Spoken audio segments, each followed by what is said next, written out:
परम सत्कारयोग साध संगत जी, सब अपनी अपनी रसना ਨੂੰ ਪਵਿੱਤਰ ਕਰੀਏ।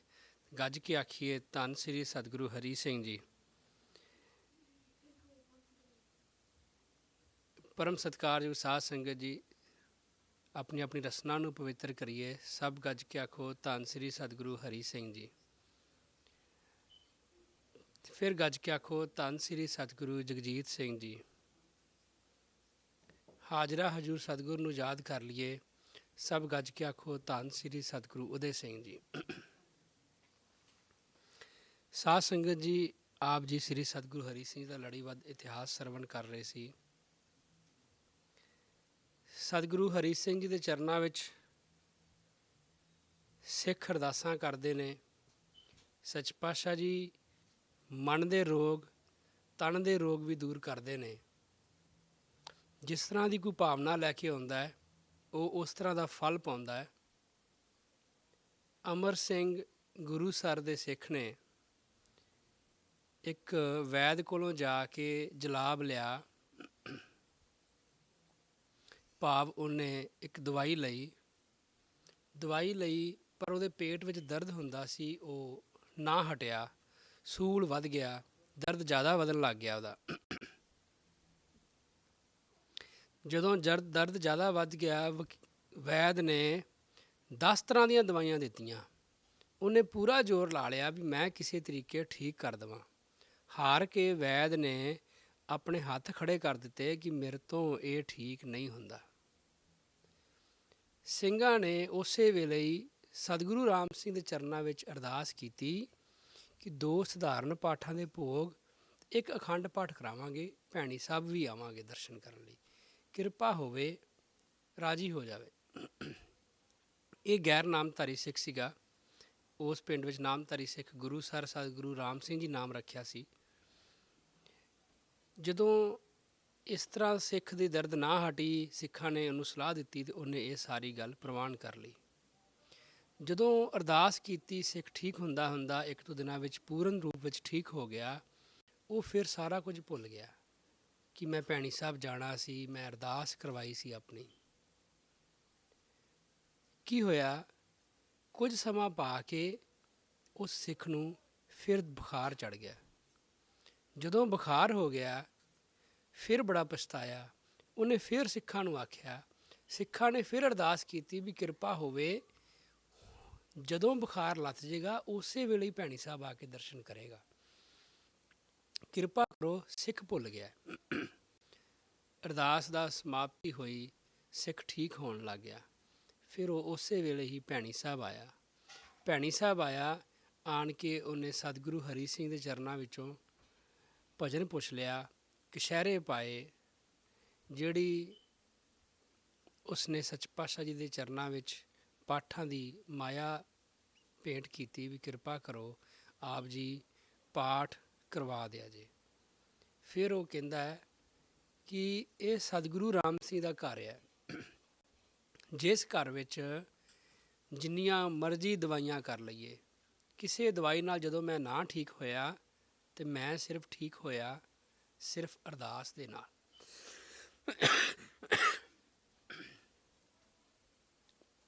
ਕਈ ਵਾਰ ਸਿੱਖ ਜਿਹੜਾ ਹੈ ਉਹ ਸੱਚ ਪਾਤਸ਼ਾਹ ਜੀ ਹੁਕਮ ਕਰਦੇ ਨੇ, ਮਾੜੀ ਸੰਗਤ ਨਾ ਕਰੋ। ਸਤਿਗੁਰੂ ਜਗਜੀਤ ਸਿੰਘ ਜੀ ਜਹਾਜ਼ ਵਿੱਚ ਸਫ਼ਰ ਕਰ ਰਹੇ ਸਨ। ਆਪ ਜੀ ਨੇ ਕਈ ਵਾਰ ਬਚਨ ਸੁਣਿਆ ਸਾਰਿਆਂ ਨੇ। ਸੱਚ ਪਾਤਸ਼ਾਹ ਜੀ ਦੀ ਨਾਲ ਦੀ ਸੀਟ 'ਤੇ ਬੈਠਾ ਇੱਕ ਨੌਜਵਾਨ ਸਿਗਰਟ ਪੀਣ ਲੱਗ ਗਿਆ। ਜਦੋਂ ਉਹ ਸਿਗਰਟ ਪੀਣ ਲੱਗ ਗਿਆ, ਉਸ ਸਮੇਂ ਜਹਾਜ਼ ਵਿੱਚ ਸਿਗਰਟ ਪੀਣੀ ਅਲਾਓ ਹੁੰਦੀ ਸੀ, ਸਮੋਕਿੰਗ ਕਰਨਾ ਅਲਾਓ ਸੀ। ਸੱਚ ਪਾਤਸ਼ਾਹ ਜੀ ਆਪਣੀ ਜੇਬ 'ਚ ਰੁਮਾਲੀ ਕੱਢ ਕੇ ਆਪਣੇ ਚਿਹਰੇ 'ਤੇ ਰੱਖ ਲਈ। ਉਹ ਲੜਕੇ ਨੇ ਆਖਿਆ, ਜੀ ਤੁਹਾਨੂੰ ਸਮੋਕ ਦਾ ਧੂੰਆਂ ਆਉਂਦਾ ਹੈ। ਸੱਚ ਪਾਤਸ਼ਾਹ ਜੀ ਆਖਿਆ, ਮੈਨੂੰ ਆਉਂਦਾ ਆ, ਕੋਈ ਗੱਲ ਨਹੀਂ। ਉਹ ਕਹਿਣ ਲੱਗਾ, ਨਾਲ ਹੀ ਆਪੀ ਉਹਨੇ ਜਵਾਬ ਦੇ ਦਿੱਤਾ। ਕਹਿੰਦਾ, ਜੀ ਮੇਰਾ ਜੀਅ ਨਹੀਂ ਕਰਦਾ ਪੀਣ ਨੂੰ, ਮੈਂ ਪਹਿਲਾਂ ਨਹੀਂ ਸੀ ਪੀਂਦਾ। ਸੱਚ ਪਾਤਸ਼ਾਹ ਜੀ ਹੁਕਮ ਕੀਤਾ, ਫਿਰ ਕੀ ਹੋਇਆ? ਕਹਿੰਦਾ, ਜੀ ਸੰਗਤ ਮਾੜੀ ਸੀ ਅਤੇ ਮੈਂ ਸਿਗਰਟ ਪੀਣ ਲੱਗ ਗਿਆ। ਸੱਚ ਪਾਤਸ਼ਾਹ ਜੀ ਹੁਕਮ ਕਰਦੇ ਨੇ, ਸਤਿਗੁਰੂ ਜਗਜੀਤ ਸਿੰਘ ਜੀ, ਇਹ ਤੇ ਕੰਮ ਹੀ ਬੜਾ ਸੌਖਾ ਆ। ਸੰਗਤ ਬਦਲ ਦੇ, ਤੇਰੀ ਆਪਣੇ ਆਪ ਸਿਗਰਟ ਛੁੱਟ ਜਾਏਗੀ। ਉਹ ਕਹਿੰਦਾ ਜੀ ਸਤ ਬਚਨ। ਸੋ ਕਹਿਣ ਦਾ ਭਾਵ ਇਹ ਹੈ ਕਿ ਸੱਚ ਪਾਤਸ਼ਾਹ ਜੀ ਇਹੀ ਹੁਕਮ ਕਰਦੇ ਨੇ, ਸਿੱਖ ਅਰਦਾਸ ਕਰਦੇ ਨੇ ਕਿ ਸਾਡਾ ਜਿਹੜਾ ਮੇਲਾ ਆ ਉਹ ਸਾਧੂਆਂ ਸੰਤਾਂ ਨਾਲ ਹੋਵੇ, ਗੁਰਸਿੱਖਾਂ ਨਾਲ ਹੋਵੇ, ਜਿਨ੍ਹਾਂ ਨੂੰ ਮਿਲਿਆ ਤੇਰੀ ਯਾਦ ਆਵੇ, ਜਿਨ੍ਹਾਂ ਨੂੰ ਮਿਲਿਆ ਸਾਡਾ ਮਨ ਤੇਰੇ ਚਰਨਾਂ ਵਿੱਚ ਲੱਗੇ। ਖੰਨੇ ਦਾ ਦੀਵਾਨ ਸਿੰਘ ਝਿਊਰ ਸੀਗਾ, ਉਹਨੇ ਅਰਜ਼ ਕੀਤੀ ਕਿ ਮੇਰਾ ਭਰਾ ਜਿਹੜਾ ਆ ਉਹ ਸ਼ਰਾਬ ਪੀਤੀ ਹੈ, ਮੇਰੇ ਭਰਾ ਨੇ, ਕਿਰਪਾ ਕਰੋ ਉਹਨੂੰ ਬਖਸ਼ੋ। ਸੱਚ ਪਾਤਸ਼ਾਹ ਜੀ ਬਚਨ ਕੀਤਾ, ਕਿਉਂ ਪੀਤੀ ਹੈ? ਉਹ ਕਹਿੰਦਾ ਜੀ ਜੰਝ 'ਤੇ ਗਿਆ ਸੀ ਅਤੇ ਉੱਥੇ ਪੀਤੀ ਹੈ। ਸੱਚ ਪਾਤਸ਼ਾਹ ਜੀ ਭਰਾ ਉਹਦੇ ਨੂੰ ਸੱਦ ਲਿਆ, ਉਹਨੂੰ ਪੁੱਛਿਆ ਵੀ ਤੂੰ ਸ਼ਰਾਬ ਪੀਤੀ ਹੈ? ਉਹ ਕਹਿਣ ਲੱਗਾ ਜੀ ਪੀਤੀ ਹੈ, ਵਿਆਹ 'ਤੇ ਗਿਆ ਸੀ, ਯਾਰਾਂ ਦੋਸਤਾਂ ਨੇ ਧੱਕੇ ਨਾਲ ਬਦੋ ਬਦੀ ਪਿਆ ਦਿੱਤੀ ਅਤੇ ਹੁਣ ਮੇਰੀ ਛਾਤੀ ਸੜਦੀ ਹੈ ਅਤੇ ਇਹ ਸੜਨ ਨਹੀਂ ਜਾਂਦੀ ਮੇਰੀ ਛਾਤੀ 'ਚੋਂ, ਕਿਰਪਾ ਕਰੋ ਮੈਂ ਠੀਕ ਹੋ ਜਾਵਾਂ ਕਿਸੇ ਤਰੀਕੇ। ਸਤਿਗੁਰੂ ਹਰੀ ਸਿੰਘ ਜੀ ਬਚਨ ਕੀਤਾ ਕਿ ਇੱਕ ਗ੍ਰੰਥ ਸਾਹਿਬ ਦਾ ਭੋਗ ਪਵਾ, ਅੱਗੇ ਤੋਂ ਮਾਸ ਸ਼ਰਾਬ ਨਹੀਂ ਖਾਣਾ ਪੀਣਾ ਅਤੇ ਮਾੜੀ ਸੰਗਤ ਨਹੀਂ ਕਰਨੀ। ਸੰਗਤ ਮਾੜੀ ਜਿਹੜੀ ਹੈ ਉਹ ਮੱਤ ਮਾਰ ਦਿੰਦੀ ਹੈ। ਜਦੋਂ ਮੱਤ ਮਾਰੀ ਜਾਂਦੀ ਹੈ ਉਦੋਂ ਇਹ ਪਤਾ ਹੀ ਨਹੀਂ ਲੱਗਦਾ ਚੰਗਾ ਕੀ ਅਤੇ ਮਾੜਾ ਕੀ। ਸਤਿਗੁਰੂ ਹਰੀ ਸਿੰਘ ਜੀ ਰਾਮਸਰ ਜਿੱਥੇ ਸਰੋਵਰ ਆ ਲੰਗਰ 'ਚੋਂ, ਉੱਥੇ ਜਾ ਕੇ ਇਕਾਂਤ ਬੈਠ ਕੇ ਨਾਮ ਸਿਮਰਨ ਕਰਿਆ ਕਰਦੇ ਸਨ। ਸੱਚ ਪਾਤਸ਼ਾਹ ਜੀ ਦਾ ਇਹ ਵੀ ਜ਼ਿਕਰ ਆਉਂਦਾ ਹੈ ਕਿ ਸਤਿਗੁਰੂ ਹਰੀ ਸਿੰਘ ਜੀ ਰਾਤ ਨੂੰ ਸਿੱਖਾਂ ਨੇ ਸੌਂ ਜਾਣਾ, ਆਪ ਬਾਹਰ ਚਲੇ ਜਾਣਾ, ਲੰਗਰ 'ਚੋਂ ਬਾਹਰ ਜਾ ਕੇ ਇਕਾਂਤ ਬੈਠ ਕੇ ਸਾਰੀ ਰਾਤ ਨਾਮ ਸਿਮਰਨ ਕਰਦੇ ਰਹਿਣਾ। ਸਵੇਰੇ ਜਦੋਂ ਉੱਠਣ ਦਾ ਸਮਾਂ ਹੋਣਾ ਆ ਜਾਣਾ, ਆਣ ਕੇ ਫਿਰ ਸਿੱਖਾਂ ਨੂੰ ਉਠਾ ਦੇਣਾ, ਆਖਣਾ ਉੱਠੋ ਭਾਈ ਨਾਮ ਸਿਮਰਨ ਕਰੀਏ। ਸਤਿਗੁਰੂ ਹਰੀ ਸਿੰਘ ਜੀ ਦਾ ਜ਼ਿਕਰ ਆਉਂਦਾ ਹੈ ਕਿ 22 ਘੰਟੇ ਨਾਮ ਸਿਮਰਨ ਕਰਿਆ ਕਰਦੇ ਸਨ। ਸਤਿਗੁਰੂ ਹਰੀ ਸਿੰਘ ਜੀ ਬਹੁਤ ਘੱਟ ਬਚਨ ਕਰਿਆ ਕਰਦੇ ਸਨ। ਸੱਚ ਪਾਤਸ਼ਾਹ ਜੀ ਰਾਮਸਰ ਨਾਮ ਸਿਮਰਨ ਕੀਤਾ ਕਰਕੇ ਵਾਪਸ ਆ ਰਹੇ ਨੇ। ਸੱਚ ਪਾਤਸ਼ਾਹ ਜੀ ਉੱਥੇ ਪੰਛੀਆਂ ਨੂੰ, ਜਾਨਵਰਾਂ ਨੂੰ ਆਪਣੇ ਹੱਥੀਂ ਬਾਜਰਾ, ਜਵਾਰ, ਦਾਣੇ ਪਾਉਣੇ, ਉਹਨਾਂ ਨੂੰ ਛਕਾਉਣਾ, ਕੋਲ ਬੈਠੇ ਰਹਿਣਾ। ਜਦੋਂ ਜਾਨਵਰਾਂ ਨੇ, ਪੰਛੀਆਂ ਨੇ ਛਕਦੇ ਹੋਣਾ, ਕੋਈ ਬਿੱਲੀ ਜਾਂ ਬਿੱਲਾ ਆਣ ਕੇ ਇਹਨਾਂ ਨੂੰ ਨਾ ਮਾਰ ਦੇਵੇ। ਸੱਚ ਪਾਤਸ਼ਾਹ ਜੀ ਜਦੋਂ ਰਾਮਸਰੋਂ ਵਾਪਸ ਆਏ ਲੰਗਰ ਵੱਲ ਨੂੰ, ਜਿੱਥੇ ਆਪਣਾ ਅੱਜ ਕੱਲ੍ਹ ਲੰਗਰ ਆ, ਸਰੋਵਰ ਆ, ਸੱਚ ਪਾਤਸ਼ਾਹ ਦੀ ਕੋਠੀ ਹੈ, ਸਤਿਗੁਰੂ ਜਗਜੀਤ ਸਿੰਘ ਜੀ ਵਾਲੀ ਪੁਰਾਣੀ ਕੋਠੀ ਜਿਹੜੀ ਹੈ ਬਾਗ ਵਾਲੀ, ਉੱਥੇ ਹੀ ਸਤਿਗੁਰੂ ਹਰੀ ਸਿੰਘ ਜੀ ਜ਼ਿਆਦਾਤਰ ਭਜਨ ਬੰਦਗੀ ਕਰਿਆ ਕਰਦੇ ਸਨ ਸਰੋਵਰ ਦੇ ਕੋਲ। ਜਦੋਂ ਵਾਪਸ ਆ ਰਹੇ ਸੀ ਤਾਂ ਰਸਤੇ ਵਿੱਚ ਇੱਕ ਮੋਰ ਦੇਖਿਆ। ਸੱਚ ਪਾਤਸ਼ਾਹ ਜੀ ਭਜਨ ਕੀਤਾ, ਇਸ ਜਗ੍ਹਾ 'ਤੇ ਅੱਗੇ ਮੋਰ ਨਹੀਂ ਸੀ ਅਤੇ ਹੁਣ ਮੋਰ ਆਉਣ ਲੱਗ ਗਏ ਨੇ। ਸਿੱਖਾਂ ਨੂੰ ਹੁਕਮ ਕੀਤਾ, ਇਸ ਮੋਰ ਨੂੰ ਵੀ ਮੱਖੀ ਪਾਇਆ ਕਰੋ, ਇਹਦਾ ਵੀ ਖਾਣ ਦਾ ਇੰਤਜ਼ਾਮ ਕਰੋ। ਜਿੱਥੇ ਹਜ਼ਾਰਾਂ ਸਿੱਖ ਛਕਦੇ ਨੇ, ਇਹਨਾਂ ਦਾ ਵੀ ਇੰਤਜ਼ਾਮ ਅਸੀਂ ਹੀ ਕਰਨਾ ਹੈ। ਤੁਸੀਂ ਸਭ ਨੇ ਵੇਖਿਆ ਹੋਵੇਗਾ ਕਿ ਸਤਿਗੁਰੂ ਜਗਜੀਤ ਸਿੰਘ ਜੀ ਕਿੰਨੀ ਬਖਸ਼ਿਸ਼ ਕਰਦੇ ਸਨ, ਆਪਣੇ ਹੱਥਾਂ ਦੇ ਉੱਤੋਂ ਮੋਰਾਂ ਨੂੰ ਲੰਗਰ ਦਾ ਪ੍ਰਸ਼ਾਦਾ ਛਕਾਇਆ ਕਰਦੇ ਸਨ। ਆਪ ਕਿੰਨੀ ਬਖਸ਼ਿਸ਼ ਕਰਨੀ ਪਾਤਸ਼ਾਹ, ਸਭ ਜਾਨਵਰਾਂ ਨੂੰ। ਇੱਕ ਦਿਨ ਕੀ ਹੋਇਆ ਕਿ ਜਿਹੜਾ ਮੋਰ ਸੀ ਉਹ ਰੋਜ਼ ਆਣ ਕੇ ਸੱਚ ਪਾਤਸ਼ਾਹ ਜੀ ਦੇ ਕੋਲੋਂ ਪ੍ਰਸ਼ਾਦਾ ਛਕਦਾ ਸੀ, ਸੱਚ ਪਾਤਸ਼ਾਹ ਦੇ ਹਸਤ ਕਮਲਾਂ ਵਿੱਚੋਂ ਛਕਿਆ ਕਰਦਾ ਸੀ। ਇੱਕ ਦਿਨ ਮੋਰ ਨਾ ਆਇਆ। ਸੱਚ ਪਾਤਸ਼ਾਹ ਜੀ ਸਿੱਖਾਂ ਨੂੰ ਪੁੱਛਿਆ ਵੀ ਮੋਰ ਕਿੱਥੇ ਆ, ਮੋਰ ਕਿਉਂ ਨਹੀਂ ਆਇਆ? ਲੱਭਣ ਲਈ ਭੇਜਿਆ। ਜਿਹੜਾ ਹੁਣ ਗੋਲ ਮੰਦਰ ਆ ਸਤਿਗੁਰੂ ਪ੍ਰਤਾਪ ਸਿੰਘ ਜੀ ਵਾਲਾ, ਜਿੱਥੇ ਹਵਨ ਹੁੰਦੇ ਨੇ, ਹਵਨ ਜਿਹੜਾ ਮੰਡਪ ਆ ਉਹਦੇ ਸਾਹਮਣੇ, ਉੱਥੇ ਦੇਖਿਆ, ਉੱਥੇ ਇੱਕ ਜਾਮਣੂ ਵੀ ਹੈ, ਜਾਮਣੂ ਦੇ ਥੱਲੇ ਮੋਰ ਮਰਿਆ ਪਿਆ ਸੀ। ਪਤਾ ਲੱਗਾ ਵੀ ਕਿਸ ਤਰ੍ਹਾਂ ਮਰਿਆ। ਸੱਚ ਪਾਤਸ਼ਾਹ ਜੀ ਹੁਕਮ ਕੀਤਾ ਪਤਾ ਕਰੋ। ਪਤਾ ਕੀਤਾ, ਕਿਸੇ ਕੁੱਤੇ ਨੇ ਮਾਰਿਆ ਸੀ। ਸੱਚ ਪਾਤਸ਼ਾਹ ਜੀ ਸਾਰੇ ਨੌਜਵਾਨ ਇਕੱਠੇ ਕਰ ਲਏ ਭੈਣੀ ਸਾਹਿਬ ਦੇ, ਹੁਕਮ ਕੀਤਾ ਬਾਕੀ ਸਾਰੇ ਕੰਮ ਬਾਅਦ 'ਚ ਕਰਨੇ ਨੇ, ਭੈਣੀ ਸਾਹਿਬ ਕੁੱਤਾ ਨਹੀਂ ਰਹਿਣ ਦੇਣਾ ਕੋਈ, ਇਹ ਮੋਰਾਂ ਨੂੰ ਮਾਰਦੇ ਨੇ। ਇਸ ਤਰ੍ਹਾਂ ਸੱਚ ਪਾਤਸ਼ਾਹ ਜੀ ਪਿਆਰ ਕਰਿਆ ਕਰਦੇ ਸਨ ਮੋਰਾਂ ਵਾਸਤੇ। ਆਮ ਤੌਰ 'ਤੇ ਅਸੀਂ ਇਹ ਗੱਲ ਸੁਣਦੇ ਹਾਂ ਕਿ ਜਿੱਥੇ ਬਹੁਤ ਸ਼ਾਂਤਮਈ ਵਾਤਾਵਰਨ ਹੋਵੇ, ਭਜਨ ਬੰਦਗੀ ਵਾਲਾ ਥਾਂ ਹੋਵੇ, ਮੋਰ ਹਮੇਸ਼ਾ ਉੱਥੇ ਹੀ ਰਿਹਾ ਕਰਦੇ ਹਨ। ਮੋਰ ਭੀੜ ਭੜੱਕੇ ਇਲਾਕੇ ਵਿੱਚ, ਜਿੱਥੇ ਸ਼ੋਰ ਸ਼ਰਾਬਾ ਹੋਵੇ, ਉੱਥੇ ਮੋਰ ਨਿਵਾਸ ਨਹੀਂ ਕਰਦੇ। ਇਹੀ ਸਤਿਗੁਰੂ ਹਰੀ ਸਿੰਘ ਜੀ ਜਿਹੜਾ ਇਹ ਜੰਗਲ ਸੀ ਉਸ ਸਮੇਂ, ਜਿੱਥੇ ਬਾਗ ਵਾਲੀ ਕੋਠੀ ਹੈ, ਸਰੋਵਰ ਵਾਲਾ ਥਾਂ ਆ, ਉੱਥੇ ਬੈਠ ਕੇ ਨਾਮ ਜਪਿਆ ਕਰਦੇ ਸਨ। ਉਹ ਨਾਮ ਜਪਣ ਦੇ ਨਾਲ ਜਿਹੜਾ ਇਹ ਜੰਗਲ ਸੀ, ਉਹਦਾ ਜਿਹੜਾ ਮਾਹੌਲ ਸੀ ਇੱਕ ਬਦਲ ਗਿਆ। ਉਸ ਬਦਲੇ ਮਾਹੌਲ ਵਿੱਚ ਉਹ ਪੰਛੀ ਆਉਣ ਲੱਗੇ, ਉਹ ਜਾਨਵਰ ਆਉਣ ਲੱਗੇ ਜਿਹੜੇ ਚੰਗਾ ਸਵੱਛ ਵਾਤਾਵਰਨ ਲੱਭਦੇ ਨੇ, ਜਿਹੜੇ ਸ਼ਾਂਤਮਈ ਵਾਤਾਵਰਨ ਲੱਭਦੇ ਨੇ, ਜਿੱਥੇ ਰੌਲਾ ਨਹੀਂ ਹੁੰਦਾ। ਇਸ ਤਰ੍ਹਾਂ ਉਸ ਸਮੇਂ ਤੋਂ ਭੈਣੀ ਸਾਹਿਬ ਮੋਰ ਵੀ ਆਉਣ ਲੱਗੇ, ਪਹਿਲਾਂ ਨਹੀਂ ਸਨ ਹੋਇਆ ਕਰਦੇ ਇਸ ਥਾਂ 'ਤੇ। ਸਤਿਗੁਰੂ ਹਰੀ ਸਿੰਘ ਜੀ ਆਪ ਭਜਨ ਬੰਦਗੀ ਕਰਨੀ, ਸਿੱਖਾਂ ਤੋਂ ਕਰਾਉਣੀ। ਉਸ ਸਮੇਂ ਬਿਮਾਰੀ ਬਹੁਤ ਫੈਲੀ ਹੋਈ ਸੀ, ਥਾਂ ਥਾਂ 'ਤੇ ਲੋਕ ਜਿਹੜੇ ਸਨ ਉਹ ਮਰ ਰਹੇ ਸਨ, ਬਿਮਾਰ ਹੋ ਰਹੇ ਸਨ। ਜਦੋਂ ਸਤਿਗੁਰੂ ਹਰੀ ਸਿੰਘ ਜੀ ਭੈਣੀ ਸਾਹਿਬ ਰਹਿਣਾ, ਉਦੋਂ ਕੋਈ ਵੀ ਬਿਮਾਰ ਨਾ ਹੋਣਾ ਭੈਣੀ ਸਾਹਿਬ। ਇੱਕ ਵਾਰ ਕੀ ਹੋਇਆ ਕਿ ਸਤਿਗੁਰੂ ਹਰੀ ਸਿੰਘ ਜੀ ਭੈਣੀ ਸਾਹਿਬ 'ਚੋਂ ਬਾਹਰ ਦੌਰਾ ਕਰਨ ਚੱਲੇ। ਜਦੋਂ ਦੌਰਾ ਕਰਨ ਚੱਲੇ, ਇੱਕ ਪਿੰਡ ਦਾ ਸਰੀਰ ਚੜ੍ਹਾਈ ਕਰ ਗਿਆ। ਜਦੋਂ ਸੱਚ ਪਾਤਸ਼ਾਹ ਜੀ ਚਲੇ ਗਏ, ਮਗਰੋਂ ਬਹੁਤ ਸਾਰੇ ਬਿਮਾਰ ਹੋਏ, ਕੁਝ ਚੜ੍ਹਾਈ ਵੀ ਕੀਤੇ। ਜਦੋਂ ਸਤਿਗੁਰੂ ਹਰੀ ਸਿੰਘ ਜੀ ਵਾਪਸ ਭੈਣੀ ਸਾਹਿਬ ਵਿੱਚ ਆਏ, ਦਰਸ਼ਨ ਦਿੱਤੇ, ਉਸ ਦਿਨ ਇੱਕ ਸਿਰ ਚੜ੍ਹਾਈ ਕੀਤਾ। ਉਸ ਤੋਂ ਬਾਅਦ ਨਾ ਕਿਸੇ ਨੂੰ ਬਿਮਾਰੀ ਹੋਈ, ਨਾ ਕੋਈ ਚੜ੍ਹਾਈ ਕੀਤਾ। ਭਾਵ ਜਿੰਨਾ ਚਿਰ ਸਤਿਗੁਰੂ ਹਰੀ ਸਿੰਘ ਜੀ ਜਿੱਥੇ ਕਿਰਪਾ ਕਰਿਆ ਕਰਦੇ ਸਨ, ਆਪ ਨਿਵਾਸ ਰੱਖਦੇ ਸਨ, ਉੱਥੇ ਨੇੜੇ ਬਿਮਾਰੀ ਨਹੀਂ ਸੀ ਆਉਂਦੀ। ਭਾਵ ਦੂਰ ਦੂਰ ਬਿਮਾਰੀ ਰਿਹਾ ਕਰਦੀ ਸੀ, ਜਿੱਥੇ ਜਾਂਦੇ ਸਨ ਸਭ ਠੀਕ ਹੋ ਜਾਂਦੇ ਸਨ। ਸੱਚ ਪਾਤਸ਼ਾਹ ਜੀ ਸਿੱਖਾਂ ਨੂੰ ਹੁਕਮ ਕਰਿਆ ਕਰਨਾ ਕਿ ਭੈਣੀ ਸਾਹਿਬ ਵਿੱਚ ਰਹਿ ਕੇ ਸੇਵਾ ਕਰਿਆ ਕਰੋ। ਇਹ ਜਿਹੜਾ ਲੰਗਰ ਦਾ ਪ੍ਰਸ਼ਾਦਾ ਆ, ਬਿਨਾਂ ਸੇਵਾ ਤੋਂ, ਬਿਨਾਂ ਭਜਨ ਬੰਦਗੀ ਤੋਂ ਛਕਿਆ, ਇਹ ਮੱਤ ਮਾਰ ਦਿੰਦਾ ਆ। ਇਸ ਕਰਕੇ ਸੇਵਾ ਕਰਨੀ ਬਹੁਤ ਜ਼ਰੂਰੀ ਹੈ। ਇਹ ਜਿਹੜਾ ਲੰਗਰ ਆ, ਇਹਦੇ ਵਿੱਚ ਪਤਾ ਨਹੀਂ ਕਿਸ ਸਿੱਖ ਨੇ ਕਿਸ ਤਰ੍ਹਾਂ ਦੀ ਭਾਵਨਾ ਦੇ ਨਾਲ ਅਰਦਾਸ ਕੀਤੀ ਹੁੰਦੀ ਹੈ ਕਿ ਮੇਰਾ ਆਹ ਰੋਗ ਠੀਕ ਹੋ ਜਾਵੇ, ਮੈਂ ਆਹ ਬਿਪਤਾ ਹੈ ਮੇਰੇ 'ਤੇ, ਉਹ ਠੀਕ ਹੋ ਜਾਵੇ। ਅਤੇ ਇਸ ਕਰਕੇ ਸੱਚ ਪਾਤਸ਼ਾਹ ਜੀ ਹੁਕਮ ਕਰਦੇ ਸਨ, ਇਸ ਲੰਗਰ 'ਚੋਂ ਪ੍ਰਸ਼ਾਦਾ ਛਕਣਾ ਹੈ ਅਤੇ ਇੱਥੇ ਰਹਿਣਾ ਹੈ, ਸੇਵਾ ਕਰਨੀ ਹੈ, ਭਜਨ ਬਾਣੀ ਕਰਨਾ ਹੈ, ਫਿਰ ਪ੍ਰਸ਼ਾਦਾ ਛਕੋ। ਇਸੇ ਤਰ੍ਹਾਂ ਹੀ ਸੱਚ ਪਾਤਸ਼ਾਹ ਜੀ ਸਿੱਖਾਂ ਦੀਆਂ ਡਿਊਟੀਆਂ ਲਾਉਣੀਆਂ, ਤੂੰ ਕੋਈ ਸੇਵਾ ਕਰ, ਕਿੱਥੇ ਭੇਜਣਾ। ਜਦੋਂ ਦੋ ਸਿੱਖ ਸੀਗੇ ਸੱਚ ਪਾਤਸ਼ਾਹ ਜੀ ਦੇ ਕੋਲ ਖੜ੍ਹੇ, ਚੰਦਾ ਸਿੰਘ ਅਤੇ ਹੀਰਾ ਸਿੰਘ, ਦੋਨਾਂ ਨੂੰ ਹੁਕਮ ਹੋਇਆ ਕਿ ਤੁਸੀਂ ਦੋਵੇਂ ਜਾ ਕੇ ਜਿਹੜੇ ਗੱਡੇ ਵਾਲੇ ਸਿੱਖ ਨੇ, ਗੱਡਿਆਂ 'ਤੇ ਜਾ ਕੇ ਗੁਰਾਹੀ ਕਰਦੇ ਨੇ, ਉਹਨਾਂ ਦੇ ਨਾਲ ਜਾਓ, ਉਹਨਾਂ ਦੇ ਨਾਲ ਜਾ ਕੇ ਸੇਵਾ ਕਰੋ।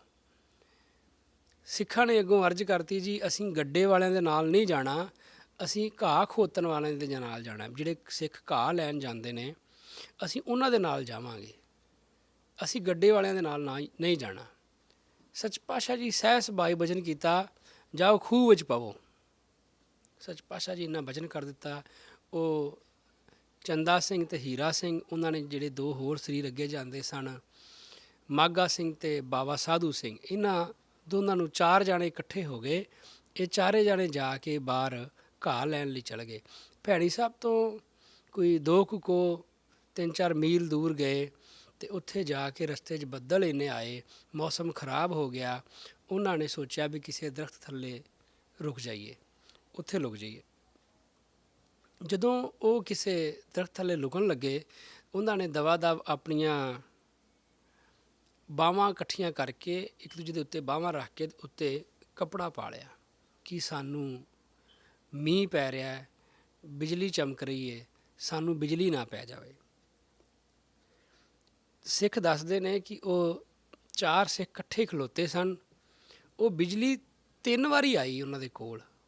ਜਿਹੜੀ ਬਿਜਲੀ ਹੁੰਦੀ ਹੈ, 3 ਵਾਰੀ ਗੋਲਾ ਜਿਹਾ ਆਇਆ ਅੱਗ ਦਾ, ਉਹਨਾਂ ਦੇ ਕੋਲ ਆਇਆ, ਹੋ ਕੇ ਫਿਰ ਵਾਪਸ ਚਲੇ ਜਾਏ। ਚੌਥੀ ਵਾਰੀ ਵਾਪਸ ਆਇਆ, ਉਹ ਆਣ ਕੇ 4 ਦੇ ਉੱਤੇ ਪੈ ਗਿਆ। 2 ਜਿਨ੍ਹਾਂ ਨੂੰ ਹੁਕਮ ਹੋਇਆ ਸੀ, ਚੰਦਾ ਸਿੰਘ ਅਤੇ ਹੀਰਾ ਸਿੰਘ ਨੂੰ, ਕਿ ਤੁਸੀਂ ਗੱਡੇ ਵਾਲਿਆਂ ਦੇ ਨਾਲ ਜਾਓ, ਉਹ ਉੱਥੇ ਚੜ੍ਹਾਈ ਕਰ ਗਏ। ਦੂਸਰੇ 2 ਜਿਹੜੇ ਸਨ, ਮਾਘਾ ਸਿੰਘ ਅਤੇ ਸਾਧੂ ਸਿੰਘ, ਉਹ ਦੋਵੇਂ ਥੋੜ੍ਹੇ ਜਿਹੇ ਬੇਹੋਸ਼ ਹੋ ਗਏ। ਉਹ ਜਦੋਂ ਹੋਸ਼ ਆਈ ਤਾਂ ਉਹਨਾਂ ਨੇ ਆਣ ਕੇ ਫਿਰ ਸਤਿਗੁਰੂ ਹਰੀ ਸਿੰਘ ਜੀ ਨੂੰ ਚਰਨਾਂ 'ਚ ਅਰਜ਼ ਕੀਤੀ ਕਿ ਉਹ ਦੋ ਚੜ੍ਹਾਈ ਕਰ ਗਏ ਨੇ ਅਤੇ ਜਿਹੜਾ ਆਪ ਜੀ ਬਚਨ ਕੀਤਾ ਸੀ ਨਾ, ਜਾਓ ਖੂਹ ਵਿੱਚ ਪਵੋ, ਅਤੇ ਉਹ ਭਾਵ ਇਹ ਸੀਗਾ ਵੀ ਜਾਓ ਮਰੋ ਜਾ ਕੇ। ਉਹ ਆਪ ਜੀ ਦਾ ਸਹਿਜ ਸੁਭਾਅ ਬਚਨ ਕੀਤਾ ਪੂਰਾ ਹੋ ਗਿਆ। ਉਹ ਦੋ ਸਿੱਖ ਚੜ੍ਹਾਈ ਕਰ ਗਏ ਨੇ, ਆਪ ਜੀ ਦੀ ਬਖਸ਼ਿਸ਼ ਨਾਲ ਅਸੀਂ ਬਚ ਗਏ ਹਾਂ। ਸੱਚ ਪਾਤਸ਼ਾਹ ਜੀ ਬਚਨ ਕੀਤਾ, ਤੁਸੀਂ ਇਹ ਸਾਰੀ ਗੱਲ ਸੁਣਾਉਣੀ ਸੀ ਆਣ ਕੇ, ਤਾਂ ਤੁਸੀਂ ਬਚੇ ਹੋ। ਤੁਹਾਡੇ 'ਤੇ ਸਤਿਗੁਰ ਮਿਹਰਬਾਨ ਸੀਗਾ, ਤਾਂ ਤੁਸੀਂ ਬਚ ਗਏ। ਸਾਧ ਸੰਗਤ ਜੀ, ਸੱਚ ਪਾਤਸ਼ਾਹ ਜੀ, ਸਤਿਗੁਰੂ ਜਗਜੀਤ ਸਿੰਘ ਜੀ ਵੀ ਕਈ ਵਾਰ ਇਸ ਤਰ੍ਹਾਂ ਬਚਨ ਕਰਨਾ ਕਈਆਂ ਨੂੰ ਕਿ ਜਾਓ ਤੁਸੀਂ ਜਾ ਕੇ ਭੈਣੀ ਸਾਹਿਬ ਤੋਂ ਬਾਹਰ ਨਾ ਜਾਈਂ। ਥੋੜ੍ਹਾ ਚਿਰ ਪਹਿਲਾਂ ਪਿਤਾ ਜੀ ਨੇ ਇੱਕ ਕਥਾ ਸੁਣਾਈ ਸੀ, ਬਹੁਤ ਲੰਮੀ ਕਥਾ ਹੈ। ਉਹ ਜਦੋਂ ਹੁਕਮ ਹੋਇਆ ਭੈਣੀ ਸਾਹਿਬ 'ਚੋਂ ਬਾਹਰ ਨਹੀਂ ਜਾਣਾ, ਪਰ ਕਿਸੇ ਦਾ ਵਿਆਹ ਆਇਆ, ਧੱਕੇ ਨਾਲ ਲੈ ਗਏ, ਵਿਆਹ 'ਤੇ ਗਏ, ਉੱਥੇ ਜਾ ਕੇ ਐਕਸੀਡੈਂਟ ਹੋ ਗਿਆ। ਜਿਹੜੇ ਸਰੀਰ ਨੂੰ ਹੁਕਮ ਹੋਇਆ ਸੀ ਤੂੰ ਭੈਣੀ ਸਾਹਿਬ ਤੋਂ ਬਾਹਰ ਨਾ ਜਾਈਂ, ਉਹ ਵੀ ਚੜ੍ਹਾਈ ਕਰ ਗਿਆ। ਉਸ ਵਿਆਹ ਵਾਲੇ ਦਿਨ ਜੋ ਰਿਸ਼ਤਾ ਕਰਨ ਜਾ ਰਹੇ ਸਨ, ਮੰਗਣੀ 'ਤੇ ਜਾ ਰਹੇ ਸਨ, ਅਤੇ 7 ਸਰੀਰ ਚੜ੍ਹਾਈ ਕੀਤੇ ਸਨ। ਵਿੱਚ ਉਹ ਵੀ ਚੜ੍ਹਾਈ ਕਰ ਗਿਆ ਜਿਹਨੂੰ ਹੁਕਮ ਹੋਇਆ ਸੀ ਭੈਣੀ ਸਾਹਿਬੋਂ ਬਾਹਰ ਨਾ ਜਾਈਂ। ਇਸ ਕਰਕੇ ਸਿੱਖ ਨੂੰ ਨਹੀਂ ਪਤਾ ਕਿ ਸੱਚ ਪਾਤਸ਼ਾਹ ਜੀ ਕੀ ਕੱਟ ਰਹੇ ਨੇ। ਜੋ ਸਿੱਖ ਨਾ ਜਾਂਦਾ ਫਿਰ ਉਹਨੂੰ ਪਤਾ ਲੱਗਣਾ ਸੀ ਮੈਨੂੰ ਜ਼ੋਰ ਲਾਉਂਦੇ ਸੀ ਰਿਸ਼ਤੇਦਾਰ, ਚੱਲ, ਪਰ ਮੈਂ ਨਹੀਂ ਗਿਆ। ਇਹ ਸੱਚ ਪਾਤਸ਼ਾਹ ਜੀ ਬਖਸ਼ਿਸ਼ ਕੀਤੀ, ਮੈਨੂੰ ਬਚਾ ਲਿਆ। ਇਸੇ ਤਰ੍ਹਾਂ ਹੀ ਇੱਕ ਸਧਾਰਨ ਜਿਹਾ ਹੀ ਬਚਨ ਆ ਕਿ ਨਾ ਜਾਈਂ ਭੈਣੀ ਸਾਹਿਬੋਂ ਬਾਹਰ। ਉਹਨਾਂ ਨੂੰ ਹੁਕਮ ਕੀਤਾ ਤੁਸੀਂ ਗੱਡੇ ਵਾਲਿਆਂ ਦੇ ਨਾਲ ਚੱਲ ਜਾਓ। ਉੱਥੇ ਚਲੇ ਜਾਂਦੇ, ਉਹ ਸਾਰਾ ਕੁਝ ਹੀ ਬਦਲ ਜਾਣਾ ਸੀ। ਜਦੋਂ ਬਦਲ ਜਾਣਾ ਸੀ, ਮੌਤ ਨਹੀਂ ਸੀ ਹੋਣੀ। ਸਤਿਗੁਰ ਤੇ ਸਾਨੂੰ ਪੈਰ ਪੈਰ 'ਤੇ ਬਚਾਉਂਦੇ ਨੇ, ਪਰ ਅਸੀਂ ਆਪਣੀ ਮਨਮਤ ਕਰਕੇ ਫਸਦੇ ਹਾਂ। ਆਪਣੀ ਮਨਮਤ ਕਰਕੇ ਫਿਰ ਅਸੀਂ ਉਸ 84 ਦੇ ਗੇੜ ਵਿੱਚ ਪੈਂਦੇ ਹਾਂ, ਫਿਰ ਅਸੀਂ ਗਲਤੀਆਂ ਕਰਦੇ ਹਾਂ, ਫਿਰ ਦੁੱਖ ਪਾਉਂਦੇ ਹਾਂ। ਜਦੋਂ ਦੁੱਖ ਪਾਉਂਦੇ ਹਾਂ ਫਿਰ ਸਤਿਗੁਰ ਨੂੰ ਅਰਜ਼ ਕਰਦੇ ਹਾਂ, ਸੱਚ ਪਾ ਫਿਰ ਕਿਰਪਾ ਕਰਦੇ ਨੇ, ਕੋਈ ਗੱਲ ਨਹੀਂ, ਬਚਾਅ ਹੋ ਜਾਏਗਾ, ਬਖਸ਼ਿਸ਼ ਹੋਏਗੀ। ਇੱਕ ਸਿੱਖ ਆਇਆ, ਉਹ ਅਰਜ਼ ਕਰਦਾ ਜੀ, ਬੁਰਜ ਪਿੰਡ ਦਾ ਸਿੱਖ ਸੀਗਾ। ਉਹਨੇ ਆਣ ਕੇ ਅਰਜ਼ ਕੀਤੀ ਕਿ ਮੈਂ ਜਦੋਂ ਰਾਤ ਨੂੰ ਸੌਂਦਾ ਵਾਂ, ਸੁੱਤੇ ਪਏ ਨੂੰ ਡਰ ਲੱਗਦਾ ਹੈ। ਸੱਚ ਪਾਤਸ਼ਾਹ ਜੀ ਬਚਨ ਕੀਤਾ ਕਿ ਜਦੋਂ ਤੂੰ ਸਵੇਰੇ ਉੱਠ ਕੇ ਇਸ਼ਨਾਨ ਕਰਦਾ, ਕੇਸਾਂ ਵਿੱਚ ਜਲ ਪਾਉਣਾ ਹੈ? ਕਹਿੰਦਾ ਜੀ ਨਹੀਂ, ਮੈਂ ਜਲ ਨਹੀਂ ਪਾਉਂਦਾ। ਸੱਚ ਪਾਤਸ਼ਾਹ ਜੀ ਹੁਕਮ ਕੀਤਾ, ਕੇਸਾਂ ਵਿੱਚ ਜਲ ਪਾਇਆ ਕਰ। ਜਦੋਂ ਤੁਸੀਂ ਜਲ ਪਾਓਗੇ, ਜਲ ਪਾਇਆ ਕਰ, 3 ਮਾਲਾ ਪੱਕੀਆਂ ਕਰਿਆ ਕਰ ਭਜਨ ਦੀਆਂ। ਤੇਰੇ ਨੇੜੇ ਕੋਈ ਚੀਜ਼ ਨਹੀਂ ਆਉਂਦੀ, ਨਾ ਤੇਰੇ ਕੋਲ ਆਏਗੀ, ਨਾ ਤੈਨੂੰ ਕੋਈ ਚੀਜ਼ ਡਰਾਏਗੀ। ਇਸ ਕਰਕੇ ਜਦੋਂ ਤੁਸੀਂ ਸਿਰ 'ਚ ਜਲ ਪਾਓਗੇ, ਸੱਚ ਭਾਵ ਕੀਤਾ, ਤੂੰ ਪਵਿੱਤਰ ਹੋ ਜਾਏਗਾ। ਆਪਣੇ ਸਰੀਰ ਨੂੰ ਪਵਿੱਤਰ ਰੱਖਿਆ ਕਰ, ਭਜਨ ਬਾਣੀ ਕਰ। ਤੈਨੂੰ ਕੋਈ ਵੀ ਅਦ੍ਰਿਸ਼ ਚੀਜ਼ਾਂ ਜਿਹੜੀਆਂ ਨੇ, ਜਿਨ੍ਹਾਂ ਤੋਂ ਤੈਨੂੰ ਡਰ ਆਉਂਦਾ ਹੈ, ਤੈਨੂੰ ਡਰ ਨਹੀਂ ਆਏਗਾ। ਅਸੀਂ ਕਈ ਵਾਰ ਅੰਗੈਲੀ ਕਰ ਜਾਂਦੇ ਹਾਂ, ਮਾਤਾ ਪਿਤਾ ਬੱਚਿਆਂ ਤੋਂ ਅੰਗੈਲੀ ਕਰ ਜਾਂਦੇ ਨੇ, ਕੋਈ ਗੱਲ ਨਹੀਂ, ਬੱਚਾ ਹੈ ਹੱਲੇ। ਪਰ ਉਹਨੂੰ ਜਦੋਂ ਬੱਚੇ ਹੁੰਦੇ ਤੋਂ ਆਦਤ ਪਾਵਾਂਗੇ ਕਿ ਤੂੰ ਸਿਰ ਵਿੱਚ ਪਾਣੀ ਪਾਉਣਾ ਹੀ ਪਾਉਣਾ ਹੈ। ਘਰ ਵਿੱਚ ਹੋਰ ਬੜੇ ਇੰਤਜ਼ਾਮ ਕੀਤੇ ਜਾਂਦੇ ਨੇ, ਬੜੇ ਖਰਚੇ ਕੀਤੇ ਜਾਂਦੇ ਨੇ, ਖਰਚੇ ਸਿੱਖੀ ਵਾਲੇ ਵੀ ਕਰਨੇ ਨੇ। ਹੇਅਰ ਡਰਾਇਰ ਰੱਖੀ ਹੋਵੇ, ਸਿਰ ਗਿੱਲਾ ਵੀ ਕਰਨਾ ਹੈ, ਦਿਨੇ ਸ਼ਾਮੀ ਸਵੇਰੇ ਜਦੋਂ ਵੀ ਇਸ਼ਨਾਨ ਕਰਨਾ ਹੈ, ਉਸੇ ਵੇਲੇ ਸਿਰ 'ਚ ਜਲ ਜ਼ਰੂਰ ਪਾਉਣਾ ਹੈ। ਬਿਨਾਂ ਸਿਰ 'ਚ ਜਲ ਪਾਉਣ ਤੋਂ ਇਸ਼ਨਾਨ ਨਹੀਂ ਕਰਨਾ।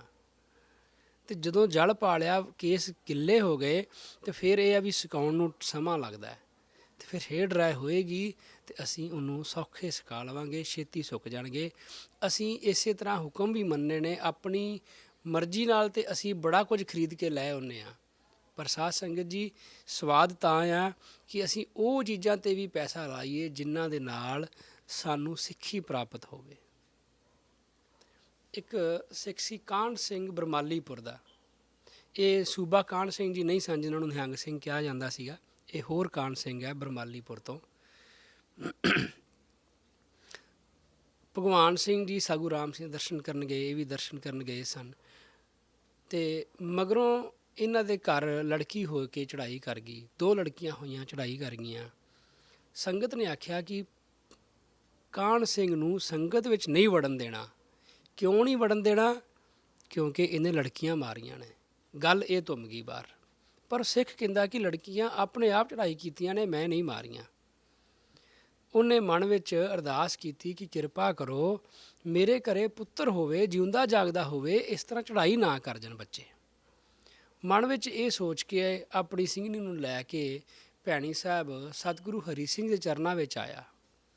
ਉਹਨੇ ਆਣ ਕੇ ਅਰਜ਼ ਕੀਤੀ, ਜੀ ਮੇਰੇ ਘਰੇ 2 ਲੜਕੀਆਂ ਹੋਈਆਂ, ਦੋਵੇਂ ਚੜ੍ਹਾਈ ਕਰ ਗਈਆਂ, ਪਰ ਜਿਹੜੇ ਮਸਤਾਨੇ ਸਿੰਘ ਨੇ ਉਹ ਕਹਿੰਦੇ ਨੇ ਤੂੰ ਮਾਰੀਆਂ ਨੇ ਤੇ ਕਿਰਪਾ ਕਰੋ ਮੇਰੇ ਘਰੇ ਬਖਸ਼ਿਸ਼ ਹੋਵੇ। ਸੱਚ ਪਾਤਸ਼ਾਹ ਜੀ ਵਰਦਾਨ ਦਿੱਤਾ ਕਿ ਹੁਕਮ ਕੀਤਾ ਵੀ ਵਰਨੀ ਕਰਾ ਦੇ। ਸਿੱਖਾਂ ਦੇ ਚਰਨ ਧੋ ਕੇ ਪਿਆ ਆਪਣੀ ਸਿੰਘਣੀ ਨੂੰ ਤੇ ਤੇਰੇ ਘਰੇ ਲੜਕਾ ਹੋਏਗਾ, ਜਿਉਂਦਾ ਜਾਗਦਾ ਹੋਏਗਾ। ਸਿੱਖਾਂ ਨੇ ਉਹਨੇ ਵਰਨੀ ਕਰਾਈ, ਚਰਨ ਧੋ ਕੇ ਸਿੱਖਾਂ ਦੇ ਜਦੋਂ ਛਕਣ ਲੱਗੇ, ਸਿੱਖਾਂ ਨੇ ਆਖਿਆ ਵੀ ਸਤਿਗੁਰੂ ਹਰੀ ਸਿੰਘ ਦੇ ਵੀ ਚਰਨ ਧੋ ਕੇ ਛਕਾਓ, ਸਾਡੇ ਇਕੱਲਿਆਂ ਦੇ ਨਹੀਂ ਛਕਾਉਣੇ। ਉਹਨਾਂ ਨੇ ਚਰਨ ਧੋ ਕੇ ਛਕਾਏ। ਨਾਲ ਸੱਚ ਪਾਤਸ਼ਾਹ ਜੀ ਬਚਨ ਕੀਤਾ ਕੋਈ ਤਵੀਤ ਧਾਗਾ ਨਹੀਂ ਕਰਨਾ, ਨਾ ਕਰਾਉਣਾ ਹੈ, ਇਸ ਤਰ੍ਹਾਂ ਦਾ ਕੁਝ ਵੀ ਨਹੀਂ ਕਰਨਾ। ਜਿਹੜਾ ਮਨ ਆ ਨਾ ਸਾਧ ਸੰਗਤ ਜੀ, ਉਹ ਡੋਲ ਜਾਂਦਾ ਆ। ਸਤਿਗੁਰ ਦੇ ਬਚਨ 'ਤੇ ਪ੍ਰਤੀਤ ਲਿਆਉਣੀ ਬੜੀ ਔਖੀ ਹੈ, ਸਮਾਂ ਲੱਗਦਾ ਹੈ ਪ੍ਰਤੀਤ ਲਿਆਉਣ ਨੂੰ। ਕਈ ਵਾਰ ਸਤਿਗੁਰ ਇਮਤਿਹਾਨ ਦਾ ਪਰਚਾ ਪਾ ਦਿੰਦਾ ਹੈ, ਐਸਾ ਇਮਤਿਹਾਨ ਵਿੱਚ ਪਾ ਦਿੰਦੇ ਨੇ ਕਿ ਉਹ 'ਚੋਂ ਪਾਸ ਹੋਣਾ ਬੜਾ ਔਖਾ ਹੋ ਜਾਂਦਾ ਹੈ। ਸੱਚ ਪਾਤਸ਼ਾਹ ਦੇ ਚਰਨਾਂ 'ਚ ਅਰਦਾਸ ਕਰਦੇ ਰਹਿਣਾ ਚਾਹੀਦਾ ਹੈ ਕਿ ਪਰਚਾ ਪਾਉਣਾ ਆ, ਇਹ ਵੀ ਆਪ ਜੀ ਦੀ ਰਜਾ ਹੈ। ਉਹ 'ਚੋਂ ਪਾਸ ਕਰਨਾ ਹੈ, ਉਹ ਵੀ ਆਪ ਜੀ ਦੀ ਬਖਸ਼ਿਸ਼ ਨਾਲ ਪਾਸ ਹੋ ਸਕਦੇ ਆ, ਅਸੀਂ ਆਪਣੇ ਆਪ ਨਹੀਂ ਪਾਸ ਹੋ ਸਕਦੇ ਉਹਨਾਂ ਵਿੱਚੋਂ। ਆਹ ਦੁਨਿਆਵੀ ਪੜ੍ਹਾਈ ਹੈ, ਬੱਚੇ ਕਿੰਨਾ ਕਿੰਨਾ ਜ਼ੋਰ ਲਾ ਕੇ ਸਾਰਾ ਸਾਲ ਪੜ੍ਹਦੇ ਰਹਿੰਦੇ ਨੇ, ਫਿਰ ਵੀ ਕਈ ਫੇਲ ਹੋ ਜਾਂਦੇ ਨੇ। ਫਿਰ ਕਹਿਣਗੇ ਜੀ ਆਊਟ ਆਫ ਸਿਲੇਬਸ ਆ ਗਿਆ ਸਿਲੇਬਸ, ਹਾਲਾਂਕਿ ਪੜ੍ਹ ਕੇ ਗਏ ਹੁੰਦੇ ਨੇ ਉਹਦੇ ਨਾਲ ਦਾ। ਸਾਧ ਸੰਗਤ ਜੀ, ਅਸੀਂ ਬੱਚੇ ਕਹਿੰਦੇ ਨੇ ਅਸੀਂ ਭੁੱਲ ਗਏ, ਉੱਥੇ ਜਾ ਕੇ ਯਾਦ ਤਾਂ ਮੈਂ ਕੀਤਾ ਸੀ, ਭੁੱਲ ਗਿਆ। ਪਰ ਜਿਹੜਾ ਸਿੱਖੀ ਦਾ ਪਰਚਾ, ਸਿੱਖੀ ਦਾ ਇਮਤਿਹਾਨ ਆ, ਉਹਦਾ ਤਾਂ ਸਿਲੇਬਸ ਹੀ ਕੋਈ ਨਹੀਂ ਗਾ। ਪਤਾ ਹੀ ਨਹੀਂ ਕਿਹੜਾ ਪਰਚਾ ਆ ਜਾਣਾ, ਪਤਾ ਨਹੀਂ ਕਿਵੇਂ ਦਾ ਇਮਤਿਹਾਨ ਆ ਜਾਣਾ ਸਾਡੇ 'ਤੇ। ਇਸ ਕਰਕੇ ਹਮੇਸ਼ਾ ਸਿੱਖ ਨੂੰ ਅਰਦਾਸ ਕਰਨੀ ਚਾਹੀਦੀ, ਕਿਰਪਾ ਕਰੋ ਪਰਚਾ ਨਾ ਪਾਇਓ ਇਮਤਿਹਾਨ ਦਾ। ਜੇ ਇਮਤਿਹਾਨ ਪਾਉਣਾ ਹੈ ਤਾਂ ਬਖਸ਼ਿਸ਼ ਕਰਕੇ ਆਪ ਹੀ ਪਾਸ ਕਰਾ ਲਿਓ। ਅਸੀਂ ਤਾਂ ਦੁਨਿਆਵੀ ਪਰਚੇ ਨਹੀਂ ਪਾਸ ਕਰ ਸਕਦੇ, ਐਗਜ਼ਾਮ ਨਹੀਂ ਪਾਸ ਕਰ ਸਕਦੇ, ਸਿੱਖੀ ਦਾ ਐਗਜ਼ਾਮ ਕਿੱਥੋਂ ਪਾਸ ਕਰ ਲਵਾਂਗੇ ਅਸੀਂ। ਸਾਲ ਲੰਘ ਗਿਆ, ਲੜਕਾ ਨਾ ਹੋਇਆ। ਦੂਸਰੇ ਸਾਲ ਉਹਦੇ ਘਰ ਇੱਕ ਲੜਕੇ ਨੇ ਜਨਮ ਲਿਆ, ਕਾਹਨ ਸਿੰਘ ਦੇ। ਲੜਕੇ ਨੇ ਜਨਮ ਲਿਆ, ਉਹਦੀ ਸਿੰਘਣੀ ਨੇ ਸੋਚਿਆ ਕਿ ਲੜਕਾ ਜਿਹੜਾ ਸੀ ਥੋੜ੍ਹਾ ਜਿਹਾ ਬਿਮਾਰ ਹੋਇਆ, ਉਹਨੇ ਇੱਕ ਤਵੀਤ ਕਰਕੇ ਆਪਣੇ ਲੜਕੇ ਦੇ ਗਲ ਵਿੱਚ, ਵੀ ਇਹ ਮਰ ਨਾ ਜਾਵੇ, ਤਵੀਤ ਕਰਕੇ ਉਹਦੇ ਗਲ ਵਿੱਚ ਪਾਉਣ ਵਾਸਤੇ ਲਿਆਂਦਾ। ਜਦੋਂ ਤਵੀਤ ਕਰਕੇ ਪਿਉਣ ਲੱਗੀ ਉਹਨੂੰ ਪਾਣੀ, ਤੇ ਕਾਹਨ ਸਿੰਘ ਨੇ ਪੁੱਛਿਆ ਕੀ ਹੈ? ਉਹ ਕਹਿੰਦੀ ਤਵੀਤ ਕੀਤਾ ਹੋਇਆ ਪਾਣੀ ਹੈ। ਉਹ ਕਹਿੰਦਾ ਮੈਨੂੰ ਵਿਖਾ। ਉਹਨੇ ਫੜ ਕੇ ਤੇ ਉਹਦੇ ਵਿੱਚ ਥੁੱਕ ਦਿੱਤਾ। ਕਹਿੰਦਾ ਤੈਨੂੰ ਹੱਲੇ ਵੀ ਸਤਿਗੁਰ 'ਤੇ ਭਰੋਸਾ ਨਹੀਂ ਆਉਂਦਾ? ਉਹਨੇ ਉਹ ਤੈਨੂੰ ਸਤਿਗੁਰ 'ਤੇ ਪ੍ਰਤੀਤ ਨਹੀਂ ਗੀ ਕਿ ਤੈਨੂੰ ਹੁਕਮ ਹੋਇਆ ਕਿ ਤੇਰੇ ਬੱਚੇ ਜਿਉਂਦੇ ਜਾਗਦੇ ਰਹਿਣਗੇ, ਨਹੀਂ ਮਰਦੇ, ਤੂੰ ਫੇਰ ਤਵੀਤਾਂ ਵਿੱਚ ਪੈ ਗਈ ਹੈ। ਸਾਧ ਸੰਗਤ ਜੀ, ਨਾਲ ਉਹਨੇ ਆਖਿਆ ਸਤਿਗੁਰ ਦਾ ਆਸਰਾ ਲੈ ਕੇ ਸਿੱਖ ਨੇ ਕਿ ਜਾ ਤੈਨੂੰ ਦਰਦ ਨਹੀਂ ਹੁੰਦਾ, ਬਖਸ਼ਿਸ਼ ਕਰ। ਕਿਉਂਕਿ ਉਹਦੇ ਜਦੋਂ ਦੂਸਰੀ ਵਾਰੀ ਬੱਚਾ ਹੋਣ ਲੱਗਾ ਸੀ, ਉਦੋਂ ਦਰਦ ਹੋਣ ਲੱਗ ਗਈ, ਉਹ ਦਰਦ ਨਾ ਹਟੇ, ਉਹਨੇ ਫੇਰ ਤਵੀਤ ਕਰਨਾ ਚਾਹਿਆ। ਫਿਰ ਸਿੱਖ ਨੇ ਆਖਿਆ ਕਿ ਕੋਈ ਗੱਲ ਨਹੀਂ, ਸਤਿਗੁਰ ਕਿਰਪਾ ਕਰਨਗੇ, ਤੇਰੇ ਦਰਦ ਨਹੀਂ ਹੁੰਦਾ। ਉਸ ਤੋਂ ਬਾਅਦ ਸਾਰੀ ਉਮਰ ਉਸ ਬੀਬੀ 'ਤੇ ਦਰਦ ਨਹੀਂ ਹੋਇਆ ਅਤੇ ਕਿਰਪਾ ਹੋਈ, ਲੜਕਾ ਹੋ ਗਿਆ। ਜਦੋਂ ਲੜਕਾ ਹੋ ਗਿਆ, 3 ਮਹੀਨੇ ਦਾ ਹੋਇਆ, ਫਿਰ ਐਸੀ ਬਿਮਾਰੀ ਵਿੱਚ ਕੱਸਿਆ, ਉਹ ਗ੍ਰਸਤ ਹੋ ਗਿਆ ਬੱਚਾ। ਇਸ ਤਰ੍ਹਾਂ ਮਹਿਸੂਸ ਹੋਵੇ ਕਿ ਜਿਸ ਤਰ੍ਹਾਂ ਹੁਣ ਇਹ ਬੱਚਾ ਚੜ੍ਹਾਈ ਕਰ ਜਾਵੇਗਾ। ਸਿੱਖ ਨੇ ਜਪਜੀ ਸਾਹਿਬ ਤਾਂ ਸੈਂਚੀਆਂ ਤੋਂ ਪਾਠ ਕਰਾਇਆ, ਵਰਨੀ ਕਰਾਈ, ਅਤੇ ਜਦੋਂ ਵਰਨੀ ਅੱਧ ਵਿੱਚ ਗਈ ਤਾਂ ਬੱਚਾ ਜਿਹੜਾ ਸੀ ਉਹ ਰਾਜੀ ਹੋਣਾ ਸ਼ੁਰੂ ਹੋ ਗਿਆ। ਭੋਗ ਪਾਇਆ, ਬੱਚਾ ਰਾਜੀ ਹੋ ਗਿਆ। ਫਿਰ ਰਾਤ ਨੂੰ ਬੱਚਾ ਜਿਹੜਾ ਸੀਗਾ ਦੁਬਾਰਾ ਬਿਮਾਰ ਹੋ ਗਿਆ। ਜਦੋਂ ਦੁਬਾਰਾ ਬਿਮਾਰ ਹੋ ਗਿਆ, ਫਿਰ ਸਿੱਖਾਂ ਨੂੰ ਸੱਦ ਕੇ ਅਰਦਾਸ ਕਰਾਈ ਉਹਨੇ ਕਿ ਕਿਰਪਾ ਕਰੋ, ਮੈਂ ਹੁਣੀ ਰਾਮਦਾਸਪੁਰੇ ਭਾਵ ਭੈਣੀ ਸਾਹਿਬ ਲੈ ਕੇ ਆਵਾਂਗਾ, ਮੱਥਾ ਟਿਕਾਵਾਂਗਾ, ਕਿਰਪਾ ਕਰੋ ਕਿ ਮੇਰਾ ਬੱਚਾ ਬਚ ਜਾਵੇ। ਸਾਧ ਸੰਗਤ ਜੀ, ਕਿਸ ਤਰ੍ਹਾਂ ਸਿੱਖ ਜਿਹੜਾ ਹੈ ਬਾਰ-ਬਾਰ ਕਦੀ ਡੋਲਦਾ ਹੈ ਮਨ, ਫਿਰ ਕਦੀ ਠੀਕ ਹੁੰਦਾ ਹੈ। ਫਿਰ ਸਿੱਖਾਂ ਨੇ ਅਰਦਾਸ ਕੀਤੀ, ਬੱਚਾ ਰਾਜੀ ਹੋਇਆ, ਉਹ ਭੈਣੀ ਸਾਹਿਬ ਲੈ ਕੇ ਆਏ। ਜਦੋਂ ਭੈਣੀ ਸਾਹਿਬ ਲੈ ਕੇ ਆਏ, ਸੱਚ ਪਾਤਸ਼ਾਹ ਜੀ ਬਹੁਤ ਬਖਸ਼ਿਸ਼ ਕੀਤੀ। 2 ਸਾਲ ਦਾ ਸੀ ਉਦੋਂ ਬੱਚਾ, ਜਦੋਂ ਉਹ ਭੈਣੀ ਸਾਹਿਬ ਲੈ ਕੇ ਆਏ। 8 ਰੁਪਈਏ ਲੈ ਕੇ ਆਏ। 1 ਰੁਪਈਆ ਉਹਨਾਂ ਨੇ ਬੀਬੀ ਨੰਦਾ ਨੂੰ ਮੱਥਾ ਟੇਕਿਆ।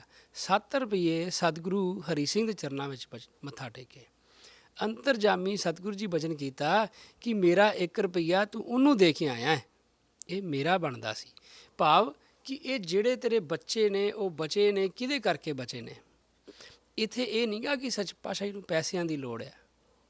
ਇੱਕ ਸਿੱਖ ਆਇਆ ਸੱਚ ਪਾਤਸ਼ਾਹ ਦੇ ਚਰਨਾਂ ਵਿੱਚ, ਉਹਨੇ 900 ਰੁਪਈਆ ਰੱਖ ਕੇ ਮੱਥਾ ਟੇਕਿਆ। ਸੱਚ ਪਾਤਸ਼ਾਹ ਜੀ ਗਿਣ ਕੇ ਪੈਸੇ ਪੂਰੇ ਰੱਖ ਲਏ। ਸਿੱਖ ਨੇ ਅਰਜ਼ ਕੀਤੀ, ਕਹਿਣ ਲੱਗਾ ਕਿ ਜਦੋਂ ਮੈਂ ਸਤਿਗੁਰੂ ਰਾਮ ਸਿੰਘ ਜੀ ਨੂੰ ਮੱਥਾ ਟੇਕਦਾ ਹੁੰਦਾ ਸੀ, ਸੱਚ ਪਾਤਸ਼ਾਹ ਜੀ 1 ਰੁਪਈਆ ਵਿੱਚੋਂ ਰੱਖ ਲੈਣਾ, ਬਾਕੀ ਮੋੜ ਦੇਣੇ ਮੈਨੂੰ, ਅਤੇ ਬਚਨ ਕਰਨਾ ਇਹ ਤੂੰ ਰੱਖ ਲੈ, ਘਰ ਦੇ ਕੰਮ ਆਉਣਗੇ। ਸੱਚ ਪਾਤਸ਼ਾਹ ਜੀ ਸਤਿਗੁਰੂ ਹਰੀ ਸਿੰਘ ਜੀ ਬਚਨ ਕੀਤਾ, ਉਹ ਮਾਲਕ ਸਨ ਘਰ ਦੇ, ਮੈਂ ਤੇ ਨੌਕਰ ਹਾਂ ਕਰਦਾ, ਅਤੇ ਨੌਕਰ ਦੇ ਕੋਲ ਇਹ ਅਖਤਿਆਰ ਨਹੀਂ ਕਿ ਉਹ ਜਿੰਨੇ ਪੈਸੇ ਆਏ ਨੇ ਉਹ 'ਚੋਂ ਆਪਣੀ ਮਰਜ਼ੀ ਨਾਲ ਕਿਸੇ ਨੂੰ ਮੋੜ ਦੇਵੇ, ਕਿਸੇ ਨੂੰ ਦੇ ਦੇਵੇ।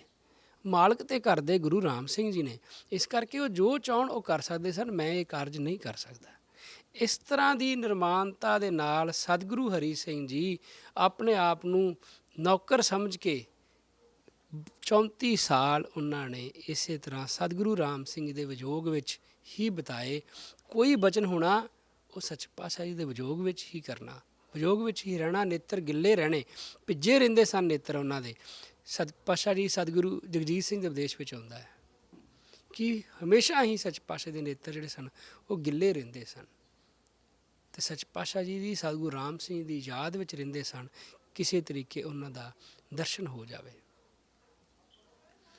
ਇੱਕ ਦਿਨ ਫਰੰਗੀ ਨੂੰ ਭਾਵ ਕਿਸੇ ਅੰਗਰੇਜ਼ ਅਫਸਰ ਨੂੰ ਬਰਮਾਲੀਪੁਰ ਦੇ ਇਸੇ ਕਾਹਨ ਸਿੰਘ ਨੇ ਕਿਹਾ ਕਿ ਸਤਿਗੁਰੂ ਰਾਮ ਸਿੰਘ ਜੀ, ਫਰੰਗੀ ਨੇ ਕਿਹਾ ਕਾਹਨ ਸਿੰਘ ਨੂੰ ਕਿ ਸਤਿਗੁਰੂ ਰਾਮ ਸਿੰਘ ਚੜ੍ਹਾਈ ਕਰ ਗਏ ਨੇ।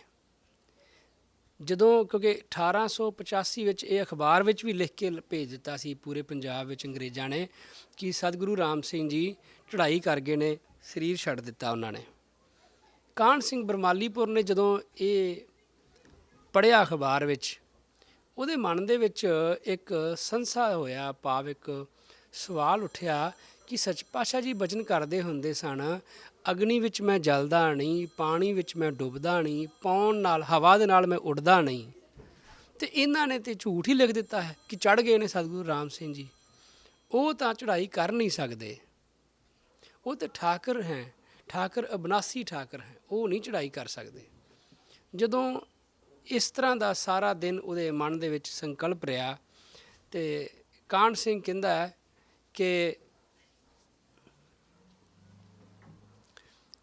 ਕਹਿੰਦਾ ਹੈ ਕਿ ਮੈਨੂੰ ਰਾਤ ਨੂੰ ਸੁਪਨੇ ਵਿੱਚ ਦ੍ਰਿਸ਼ਟਾਂਤ ਹੋਇਆ ਕਿ ਸਤਿਗੁਰੂ ਰਾਮ ਸਿੰਘ ਜੀ ਪਲੰਘ 'ਤੇ ਬਿਰਾਜਮਾਨ ਨੇ, ਪਲੰਘ 'ਤੇ ਬਿਰਾਜਮਾਨ ਸਨ, ਕੇਸ ਖੁੱਲ੍ਹੇ ਨੇ, ਤੇੜ ਕਛਹਿਰਾ ਐਸਾ ਗੁਰੂ ਰਾਮ ਸਿੰਘ ਜੀ ਸਜਾਇਆ ਹੋਇਆ।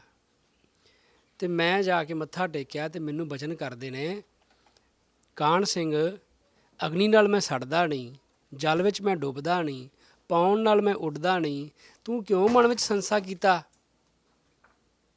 ਕਿ ਮੇਰਾ ਸਰੀਰ ਚੜ੍ਹ ਗਿਆ ਹੈ? ਮੈਂ ਸਮੇਂ ਦੇ ਨਾਲ ਪ੍ਰਗਟ ਹੋਵਾਂਗਾ, ਹਾਲੇ ਸਮਾਂ ਨਹੀਂ ਆਇਆ। ਉਹ ਕਹਿਣ ਲੱਗਾ ਕਿ ਉਸ ਤੋਂ ਬਾਅਦ ਮੇਰੇ ਮਨ ਵਿੱਚ ਜਿਹੜਾ ਇਹ ਸ਼ੰਕਾ ਸੀ ਕਿ ਸਤਿਗੁਰੂ ਰਾਮ ਸਿੰਘ ਜੀ ਵਾਸਤੇ ਅੰਗਰੇਜ਼ਾਂ ਨੇ ਇਸ ਤਰ੍ਹਾਂ ਕਿਉਂ ਲਿਖਿਆ ਹੈ, ਅਤੇ ਫਿਰ ਮੈਨੂੰ ਉਹ ਸ਼ੰਕਾ ਮੇਰਾ ਨਿਵਰਤ ਹੋਇਆ ਕਿ ਸੱਚ ਪਾਤਸ਼ਾਹ ਜੀ ਜਦੋਂ ਉਹਨਾਂ ਦੀ ਰਜਾ ਹੋਏਗੀ ਉਹ ਉਸ ਸਮੇਂ ਨਾਲ ਹੀ ਆਣ ਕੇ ਦਰਸ਼ਨ ਦੇਣਗੇ। ਇੱਕ ਸਤਿਗੁਰੂ, ਇੱਕ ਨਾਮਧਾਰੀ ਲੜਕਾ ਸੀ, ਉਹ ਮਰਗੋਈ ਦੇ ਕੋਲ ਨੌਕਰੀ ਕਰਦਾ ਸੀ।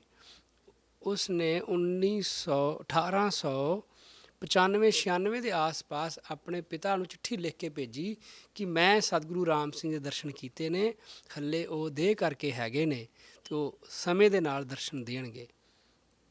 ਕਿਉਂਕਿ 85 ਵਿੱਚ ਗੌਰਮੈਂਟ ਕਹਿੰਦੀ ਹੈ, 1885 ਵਿੱਚ ਉਹ 95-96 'ਚ ਆਪਣੇ ਪਿਤਾ ਨੂੰ ਲਿਖ ਕੇ ਭੇਜਦਾ, ਅਤੇ ਨਾਲ ਲਿਖਦਾ ਹੈ ਕਿ ਜਾ ਕੇ ਰਾਮਦਾਸਪੁਰੇ ਭੈਣੀ ਸਾਹਿਬ ਜਾ ਕੇ ਸਤਿਗੁਰੂ ਹਰੀ ਸਿੰਘ ਜੀ ਨੂੰ ਦੱਸੋ ਕਿ ਸਤਿਗੁਰੂ ਰਾਮ ਸਿੰਘ ਜੀ ਹੱਲੇ ਹੈਗੇ ਨੇ, ਉਹ ਜ਼ਰੂਰ ਦਰਸ਼ਨ ਦੇਣਗੇ ਸਾਨੂੰ।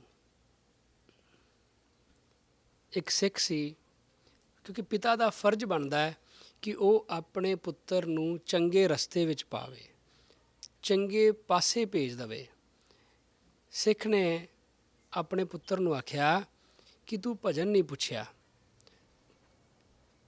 ਉਹਦੇ ਪੁੱਤਰ ਦਾ ਨਾਂ ਸੀ ਹਰਦਿੱਤ ਸਿੰਘ, ਵਸਾਵਾ ਸਿੰਘ ਪਿਤਾ ਦਾ ਨਾਂ ਸੀਗਾ, ਤਖਤੂਪੁਰੇ ਦੇ ਸਨ। ਉਹਨੇ ਆਪਣੇ ਪੁੱਤਰ ਨੂੰ ਆਖਿਆ ਕਿ ਤੂੰ ਜਾ ਕੇ ਨਾ ਗੁਰੂ ਨਾਨਕ ਦੀ ਜੋਤ ਸਤਿਗੁਰੂ ਹਰੀ ਸਿੰਘ ਜੀ ਵਿੱਚ ਪ੍ਰਗਟ ਹੋਈ ਹੈ, ਉਹਨਾਂ ਕੋਲ ਜਾ ਕੇ ਭਜਨ ਬਾਣੀ ਸਿੱਖ ਸਾਜਾ, ਭਜਨ ਪੁੱਛ ਕੇ ਆ। ਉਹ ਕਹਿੰਦਾ ਜੀ ਠੀਕ ਹੈ। ਪਿਤਾ ਦਾ ਹੁਕਮ ਮੰਨ ਕੇ ਉਹ ਸਿੱਖ ਸੀ ਦਰਸ਼ਨ ਕਰਨ ਵਾਸਤੇ ਭੈਣੀ ਸਾਹਿਬ ਆਇਆ। ਭੈਣੀ ਸਾਹਿਬ ਆਇਆ ਅਤੇ ਇੱਥੇ ਆਉਂਦਿਆਂ ਨੂੰ ਕੀ ਸੀ ਕਿ ਇੱਥੇ 10 ਸਿੱਖਾਂ ਤੋਂ ਵੱਧ ਅੰਦਰ ਜਾਣ ਨਹੀਂ ਸਨ ਦਿੰਦੇ, 10-10 ਕਰਕੇ ਹੀ ਸਿੱਖ ਜਾਣ ਦਿੰਦੇ ਸਨ। ਉਸ ਦਿਨ ਦੇ 10 ਸਿੱਖ ਪੂਰੇ ਹੋ ਗਏ। ਸੋਚਿਆ ਕਿ ਮੈਂ ਇੰਨੀ ਦੂਰੋਂ ਆਇਆ, ਦਰਸ਼ਨ ਮੈਨੂੰ ਫੇਰ ਨਹੀਂ ਹੋਏ, ਵਾਪਸ ਮੁੜ ਚੱਲਿਆ। ਸਤਿਗੁਰੂ ਹਰੀ ਸਿੰਘ ਜੀ ਆਵਾਜ਼ ਮਾਰੀ ਬਾਹਰ ਜਾ ਕੇ, ਭੈਣੀ ਸਾਹਿਬ ਤੋਂ ਬਾਹਰ, ਸੱਚ ਪਾਤਸ਼ਾਹ ਜੀ ਹੁਕਮ ਕੀਤਾ, ਕਿੱਥੇ ਮੁੜ ਚੱਲਿਆ ਹੈ? ਉਹ ਕਹਿੰਦਾ ਜੀ ਮੈਂ ਤੇ ਦਰਸ਼ਨ ਕਰਨ ਆਇਆ ਸੀ, ਦਰਸ਼ਨ ਕਰਨ ਨਹੀਂ ਦਿੱਤੇ ਇਹਨਾਂ ਨੇ ਮੈਨੂੰ। ਸੱਚ ਪਾਤਸ਼ਾਹ ਜੀ ਹੁਕਮ ਕੀਤਾ, ਕੋਈ ਗੱਲ ਨਹੀਂ, ਦਰਸ਼ਨ ਹੋ ਜਾਣਗੇ, ਕੱਲ੍ਹ ਨੂੰ ਆਈ। ਅੱਜ ਦੇ 10 ਦਿਨ ਸਿੱਖ ਪੂਰੇ ਹੋ ਗਏ ਨੇ।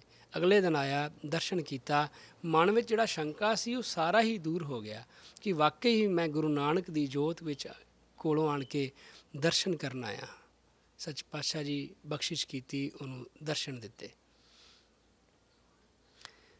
ਸਤਿਗੁਰੂ ਹਰੀ ਸਿੰਘ ਜੀ ਦੌਰੇ ਕਰ ਰਹੇ ਨੇ, ਸੱਚ ਪਾਤਸ਼ਾਹ ਜੀ ਗੁੱਜਰਾਂ ਵਾਲੇ ਦਰਸ਼ਨ ਦਿੱਤੇ। ਉੱਥੇ ਇੱਕ ਫਰੰਗੀ ਆਇਆ, ਗੋਰਾ ਅਫਸਰ ਆਇਆ, ਉਹਨੇ ਆਣ ਕੇ ਸੱਚ ਪਾਤਸ਼ਾਹ ਜੀ ਨੂੰ ਪੁੱਛਿਆ, ਸਤਿਗੁਰੂ ਹਰੀ ਸਿੰਘ ਜੀ ਨੂੰ, ਕੀ ਕੰਮ ਕਰਦੇ ਹੁੰਦੇ ਹੋ? ਸਤਿਗੁਰੂ ਹਰੀ ਸਿੰਘ ਜੀ ਬਚਨ ਕੀਤਾ ਕਿ 1.5 ਪਹਿਰ ਰਾਤ, 1.25 ਪਹਿਰ ਰਾਤ ਰਹਿੰਦਿਆਂ ਦੇ ਉੱਠ ਕੇ ਇਸ਼ਨਾਨ ਕਰਕੇ ਆਸਾ ਦੀ ਵਾਰ ਲਾਉਂਦੇ ਹਾਂ। ਆਸਾ ਦੀ ਵਾਰ ਲਾਉਂਦੇ ਹਾਂ, ਫਿਰ ਅਸੀਂ ਅਰਦਾਸ ਕਰਦੇ ਹਾਂ। ਫਰੰਗੀ ਪੁੱਛਣ ਲੱਗਾ ਕਿ ਤੁਸੀਂ ਅਰਦਾਸ ਵਿੱਚ ਕੀ ਮੰਗਦੇ ਹੋ? ਸਤਿਗੁਰੂ ਹਰੀ ਸਿੰਘ ਜੀ ਬਚਨ ਕੀਤਾ, ਅਸੀਂ ਇਹ ਮੰਗਦੇ ਹਾਂ, ਗਊ ਗਰੀਬ ਦਾ ਕਸ਼ਟ ਦੂਰ ਕਰੋ, ਮਲੇਛਾਂ ਦਾ ਨਾਸ ਕਰੋ, ਧਰਮ ਵਰਤਾਓ। ਜਦੋਂ ਸੱਚ ਪਾਤਸ਼ਾਹ ਜੀ ਇਹ ਬਚਨ ਕੀਤਾ ਤੇ ਫਰੰਗੀ ਬੋਲਿਆ, ਅੱਛੀ ਮੰਗਦੇ ਹੋ, ਵੀ ਤੁਸੀਂ ਚੰਗੀ ਗੱਲ ਮੰਗਦੇ ਹੋ। ਨਾਲ ਉਹਨੇ ਆਖਿਆ, ਸਾਡੀਆਂ ਹੀ ਜੜ੍ਹਾਂ ਪੱਟਦੇ ਹੋ। ਇਹ ਤਾਂ ਉਹਨਾਂ ਨੂੰ ਵੀ ਪਤਾ ਸੀ ਕਿ ਮਲੇਛ ਤੇ ਅਸੀਂ ਹੀ ਹਾਂ, ਮਾੜੇ ਕੰਮ ਤੇ ਅਸੀਂ ਹੀ ਕਰਦੇ ਹਾਂ, ਗਊ ਵੀ ਅਸੀਂ ਕਤਲ ਕਰਦੇ ਹਾਂ, ਗਰੀਬਾਂ ਨੂੰ ਵੀ ਅਸੀਂ ਤੰਗ ਕਰਦੇ ਹਾਂ। ਸਤਿਗੁਰੂ ਹਰੀ ਸਿੰਘ ਜੀ ਬਚਨ ਕੀਤਾ, ਜਿਸ ਦੀਆਂ ਖੁਦਾਏ ਪੱਟ ਦੇਵੇ ਜੜ੍ਹਾਂ, ਭਾਵ ਜਿਹਦੀਆਂ ਕੋਈ ਰੱਬ ਜੜ੍ਹਾਂ ਪੱਟ ਦੇਵੇ, ਫਿਰ ਉਹਦੀਆਂ ਜੜ੍ਹਾਂ ਕੌਣ ਲਾ ਸਕਦਾ ਹੈ? ਫਰੰਗੀ ਨੇ ਕਹਾ, ਬਾਬਾ ਸਾਹਿਬ ਹਮ ਫਸਾਦ ਸੇ ਡਰਤੇ ਹੈ, ਵੀ ਅਸੀਂ ਤਾਂ ਚਾਹੁੰਦੇ ਹਾਂ ਕੋਈ ਲੜਾਈ ਝਗੜਾ ਨਾ ਹੋਵੇ। ਸਤਿਗੁਰੂ ਹਰੀ ਸਿੰਘ ਜੀ ਇਸ ਤਰ੍ਹਾਂ ਮੁੱਠੀ ਬੰਦ ਕਰਕੇ ਉਹਨੂੰ ਫਰੰਗੀ ਨੂੰ ਹੁਕਮ ਬਚਨ ਕੀਤਾ, ਜਿਤਨਾ ਫਸਾਦ ਹੈ ਉਹ ਸਾਰਾ ਇਸ ਮੁੱਠੀ ਵਿੱਚ ਹੈ। ਮੁੱਠੀ ਵਿੱਚ ਫੜ ਕੇ ਰੱਖਿਆ ਹੋਇਆ ਹੈ ਸਾਰਾ ਫਸਾਦ। ਜਿੰਨਾ ਚਿਰ ਨਹੀਂ ਕਹਿੰਦੇ ਉਨਾ ਚਿਰ ਕੁਝ ਨਹੀਂ ਹੁੰਦਾ, ਜਦੋਂ ਕਵਾਂਗੇ ਉਸੇ ਵੇਲੇ ਹੋ ਜਾਏਗਾ। ਫਰੰਗੀ ਇਹ ਗੱਲ ਸੁਣ ਕੇ ਚੁੱਪ ਕਰ ਗਿਆ। ਉਸ ਤੋਂ ਬਾਅਦ ਉਹਨੂੰ ਕੁਝ ਨਾ ਸੁੱਝੀ ਅਤੇ ਉਹ ਵਾਪਸ ਆਪਣੇ ਘਰੇ ਚਲਾ ਗਿਆ ਆਪਣੇ ਦਫ਼ਤਰ 'ਚ। ਸਾਧ ਸੰਗਤ ਜੀ, ਸਤਿਗੁਰੂ ਹਰੀ ਸਿੰਘ ਜੀ ਦੀ, ਸਤਿਗੁਰੂ ਜਗਜੀਤ ਸਿੰਘ ਜੀ ਦਾ ਮੈਂ ਜ਼ਿਕਰ ਕਰ ਰਿਹਾ ਸੀ, ਉਪਦੇਸ਼ ਵਿੱਚ ਆਉਂਦਾ ਹੈ ਕਿ ਬਿਰਹਾਂ ਦੇ ਰੋਗ ਵਿੱਚ ਇਸ ਤਰ੍ਹਾਂ ਸਤਿਗੁਰੂ ਹਰੀ ਸਿੰਘ ਜੀ 32 ਸਾਲ ਯਾਦ ਕੀਤਾ ਸਤਿਗੁਰੂ ਰਾਮ ਸਿੰਘ ਜੀ ਨੂੰ, ਅਤੇ ਅਖੀਰਲੇ 2 ਸਾਲ ਜਿਹੜੇ ਸਨ ਉਹਨਾਂ ਦੇ ਗੁਰਿਆਈ ਕਾਲ ਦੇ, ਉਦੋਂ ਨੇਤਰ ਜਿਹੜੇ ਸਨ ਉਹ ਬੰਦ ਹੋ ਚੁੱਕੇ ਸਨ, ਨੇਤਰਾਂ ਦੀ ਜੋਤ ਘਟ ਗਈ ਸੀ। ਸਤਿਗੁਰੂ ਹਰੀ ਸਿੰਘ ਜੀ ਬਚਨ ਕੀਤਾ ਇੱਕ ਦਿਨ ਕਿ ਮੇਰੀ ਨੇਤਰਾਂ ਦੀ ਜੋਤ ਘਟਣ ਲੱਗ ਗਈ ਹੈ। ਸਾਹਨੇਵਾਲ ਤੋਂ ਇੱਕ ਹਕੀਮ ਨੂੰ ਸੱਦਿਆ, ਉਹਨੇ ਦਵਾਈ ਪਾਈ। ਜਦੋਂ ਦਵਾਈ ਪਾਈ ਅਤੇ ਉਹ ਦਵਾਈ ਦੇ ਨਾਲ ਫਾਇਦੇ ਦੀ ਬਜਾਏ ਹੋਰ ਨੁਕਸਾਨ ਹੋ ਗਿਆ। ਨੁਕਸਾਨ ਹੋਇਆ, ਦੂਜੀ ਅੱਖ ਵਿੱਚ ਵੀ ਮੋਤੀਆ ਉਤਰ ਆਇਆ। ਨੇਤਰਾਂ ਦੀ ਜੋਤ ਜਿਹੜੀ ਸੀ ਸੱਚ ਪਾਤਸ਼ਾਹ ਜੀ ਦੀ ਘਟਦੀ ਹੋਰ ਘਟ ਗਈ। ਫਿਰ ਸੱਚ ਪਾਤਸ਼ਾਹ ਜੀ ਅੰਮ੍ਰਿਤਸਰ ਜਾ ਕੇ ਚੈੱਕਅਪ ਕਰਾਇਆ। ਡਾਕਟਰ ਨੇ, ਉਹਨੇ ਗੋਰਾ ਆਇਆ ਸੀ, ਉਹਨੇ ਪੁੱਛਿਆ ਸੀ ਕੋਈ ਤਕਲੀਫ ਤਾਂ ਨਹੀਂ? ਸੱਚ ਪਾਤਸ਼ਾਹ ਜੀ ਆਖਿਆ ਕਿ ਨੇਤਰਾਂ ਦੀ ਬਹੁਤ ਤਕਲੀਫ ਹੈ। ਉਹਨੇ ਫਿਰ ਕਿਹਾ ਜੀ ਤੁਸੀਂ ਅੰਮ੍ਰਿਤਸਰ ਚੈੱਕ ਕਰਾਓ। ਅੰਮ੍ਰਿਤਸਰ ਗਏ, ਲਾਹੌਰ ਗਏ, ਲਾਹੌਰ ਵੀ ਚੈੱਕ ਕਰਾਇਆ। ਦੋਵੇਂ ਥਾਵਾਂ 'ਤੇ ਚੈੱਕਅਪ ਕਰਾਇਆ ਅਤੇ ਲਾਹੌਰ ਵਾਲੇ ਨੇ ਇਹ ਗੱਲ ਆਖੀ ਕਿ ਤੁਹਾਡੇ ਨੇਤਰ ਹਾਲੇ ਕੱਚੇ ਨੇ, ਬਣ ਨਹੀਂ ਸਕਦੇ। ਇਸ ਕਰਕੇ ਉਹ ਕਹਿੰਦਾ ਜੀ ਤੁਹਾਡੇ ਨੇਤਰਾਂ ਦੀ ਜੋਤ ਜਾਂ ਉਹ ਠੀਕ ਨਹੀਂ ਹੋ ਸਕਦੇ। ਸੱਚ ਪਾਤਸ਼ਾਹ ਜੀ ਉੱਥੋਂ ਜਿਸ ਤਰ੍ਹਾਂ ਵੀ ਡਾਕਟਰਾਂ ਨੇ ਆਖਿਆ ਸੁਣ ਕੇ ਵਾਪਸ ਘਰੇ ਆ ਗਏ। ਨਾਲ ਡਾਕਟਰਾਂ ਨੇ ਪਰਹੇਜ਼ ਕੀਤਾ, ਦੱਸਿਆ ਕਿ ਤੁਸੀਂ ਇਸ ਤਰ੍ਹਾਂ ਦਾ ਪਰਹੇਜ਼ ਰੱਖੋ ਅਤੇ ਖਾਣਾ ਨਹੀਂ, ਦੁੱਧ ਨਹੀਂ ਪੀਣਾ, ਤੁਸੀਂ ਹੋਰ ਘਿਓ ਨਹੀਂ ਖਾਣਾ, ਸੱਚ ਪਾਤਸ਼ਾਹ ਜੀ ਦੇ ਉੱਤੇ ਲੂਣ ਨਹੀਂ ਖਾਣਾ। ਇਹ 3 ਚੀਜ਼ਾਂ ਬੰਦ ਕਰ ਦਿੱਤੀਆਂ ਸੀ ਡਾਕਟਰਾਂ ਨੇ।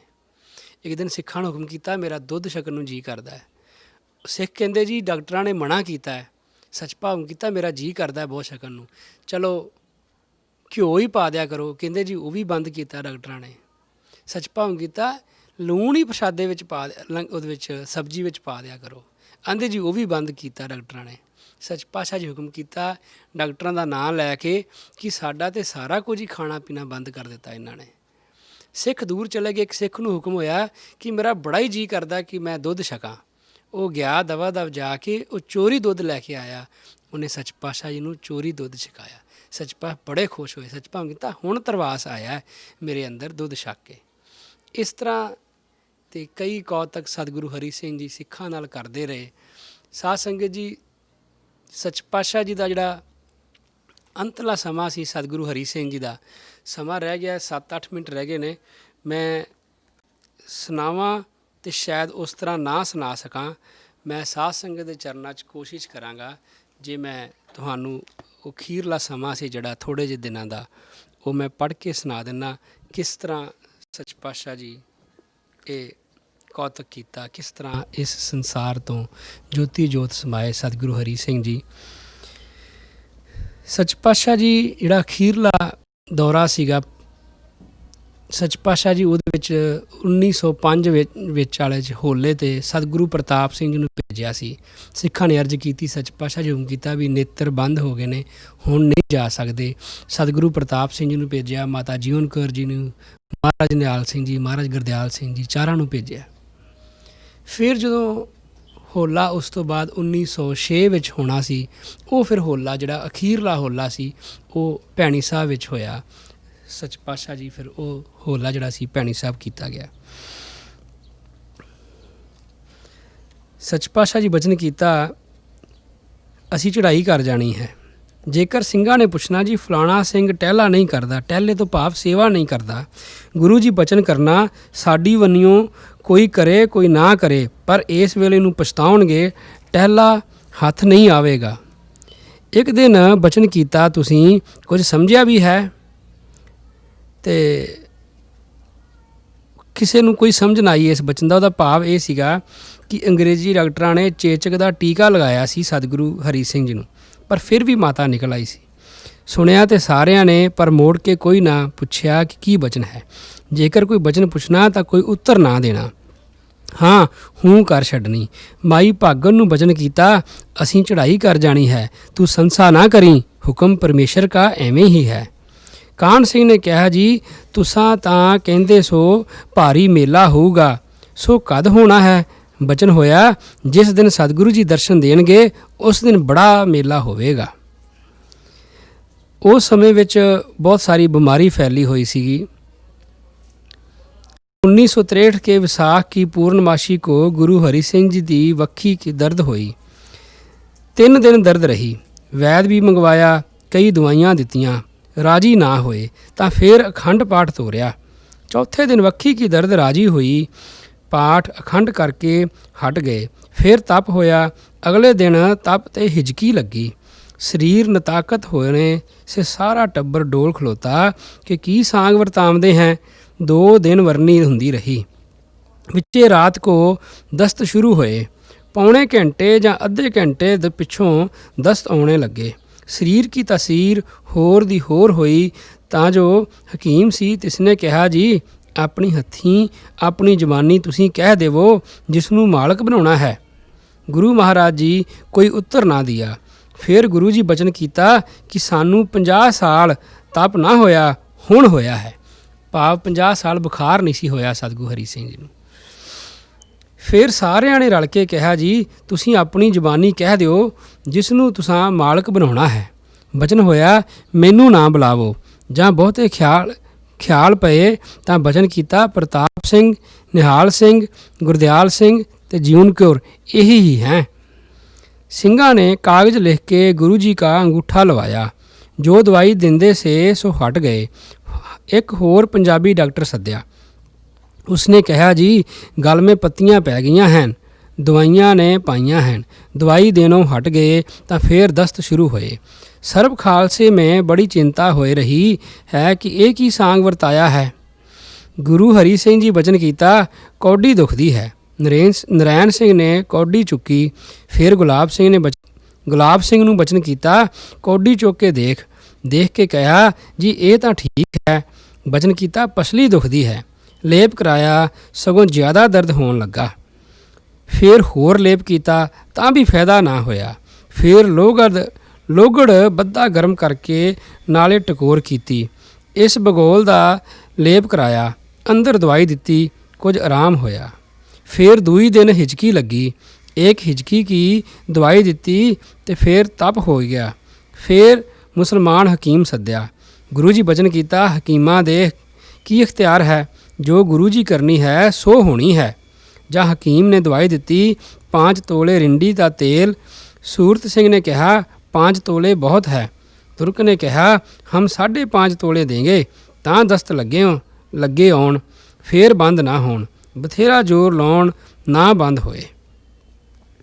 ਫਿਰ ਇੱਕ ਦਿਨ ਬਚਨ ਕੀਤਾ, ਜਿਉਣ ਕੋਰੇ ਗੁਰਦੇਈ ਫੁਲਕੇ ਜਿਹੇ ਬਣਾ ਹੀ ਲਿਆਉਂਦੀ ਹੈ, ਤੂੰ ਮੋਟਾ ਜਿਹਾ ਪ੍ਰਸ਼ਾਦਾ ਬਣਾ ਲਿਆ ਕਰ, 10 ਦਿਨ ਛਕਣਾ ਹੈ, ਅਸਾਂ ਕਿਹੜਾ ਰੋਜ਼ ਛਕਣਾ ਹੈ। ਗੁਲਾਬ ਸਿੰਘ ਨੂੰ ਬਚਨ ਕੀਤਾ, ਅਸੀਂ ਕੋਈ ਦਿਨ ਹੈ। ਗੁਲਾਬ ਸਿੰਘ ਨੇ ਕਿਹਾ ਮੈਂ ਨਹੀਂ ਮੰਨਦਾ ਹਾਂ, ਅਜੇ ਗੋਹੜੇ ਵਿੱਚੋਂ ਪੂਣੀ ਵੀ ਨਹੀਂ ਕੱਤੀ ਹੈ। ਤੁਸੀਂ ਸਾਨੂੰ ਕਹਿੰਦੇ ਹੋ ਕਿ ਸਤਿਗੁਰੂ ਜੀ ਕੇ ਅੱਗੇ ਗਲ ਮੇਂ ਪੱਲਾ ਪਾਏ ਕੇ ਹੱਥ ਜੋੜ ਕੇ ਅੱਗੇ ਖੜੋਏ ਜਾਵਾਂਗੇ। ਸੰਗਤ ਨੂੰ ਬਖਸ਼ਾਏਗੀ, ਮੈਂ ਸੰਗਤ ਨੂੰ ਬਖਸ਼ਾਏ ਲਵਾਂਗਾ। ਸੰਗਤ ਮੈਨੂੰ ਬਖਸ਼ਾਏਗੀ, ਮੈਂ ਸੰਗਤ ਨੂੰ ਬਖਸ਼ਾਏ ਲਵਾਂਗਾ। ਜਿਹੜੇ ਕੰਮ ਨੂੰ ਆਏ ਸੋ ਕੰਮ ਅਜੇ ਨਹੀਂ ਹੋਇਆ ਹੈ। ਪੂਰੇ ਭਰ ਕੇ ਜਹਾਜ਼ ਹਾਲੇ ਵਿਚਾਲੇ ਲਹੀ ਖੜੋਤੇ ਹੋ। ਤੁਸੀਂ ਕਹਿੰਦੇ ਹੋ ਰਵਾਲਸਰ ਸੰਗਤਾਂ ਕੇ ਆਣੇ ਜਾਣ ਨੂੰ ਸੋ ਵੇਲੇ ਅਜੇ ਆਉਣੇ ਹੈ, ਅਤੇ ਤੁਸੀਂ ਅਜੇ ਹੁਣੇ ਕਹਿੰਦੇ ਹੋ ਅਸੀਂ ਚੜ੍ਹਾਈ ਕਰਦੇ ਹਾਂ। ਸੰਗਤ ਨੂੰ ਪੱਤਨ ਤਾਂ ਲਾਵੋ। ਪੱਤਨ ਤੋਂ ਭਾਵ ਜਹਾਜ਼ ਨੂੰ ਇੱਕ ਬੰਨੇ 'ਤੇ ਲਾਵੋ। ਇਸ ਤਰ੍ਹਾਂ ਦੇ ਕਈ ਬਚਨ ਸਿੱਖ ਕਰਦੇ ਰਹੇ। ਸੱਚ ਪਾਤਸ਼ਾਹੀ ਦੇ ਨਾਲ ਸਵਾਲ ਜਵਾਬ ਹੁੰਦੇ ਰਹੇ।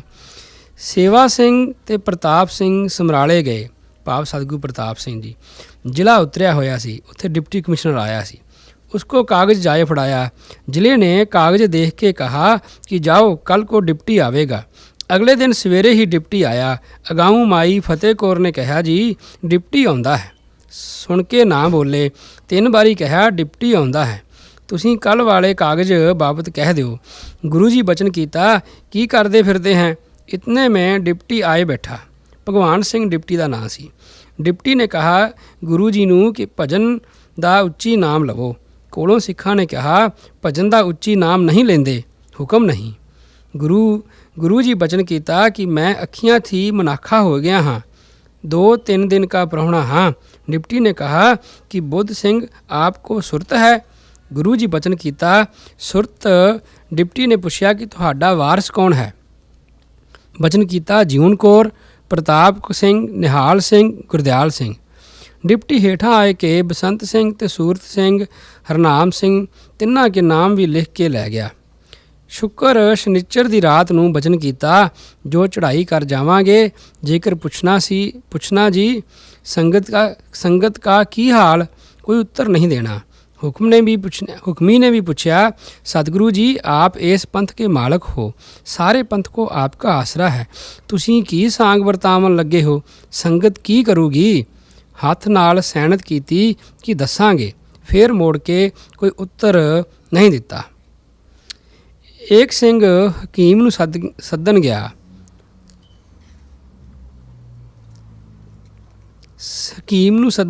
ਹਕੀਮ ਨੂੰ ਲੈ ਕੇ ਆਇਆ। ਸੱਚ ਪਾਤਸ਼ਾਹ ਜੀ ਬਚਨ ਕੀਤਾ, ਗੁਰੂ ਹਰੀ ਸਿੰਘ ਜੀ ਬਚਨ ਕੀਤਾ ਕਿ ਸਾਨੂੰ ਕੋਈ ਦਵਾਈ ਨਾ ਦਿਓ, ਜਲ ਦਿਓ। ਦਵਾਈ ਕੇ ਨਾਲ ਜਲ ਦੇਣਾ ਤਾਂ ਉੱਥੋਂ ਆਏ ਜਾਣਾ, ਖੰਘ ਛਿੜਨੀ।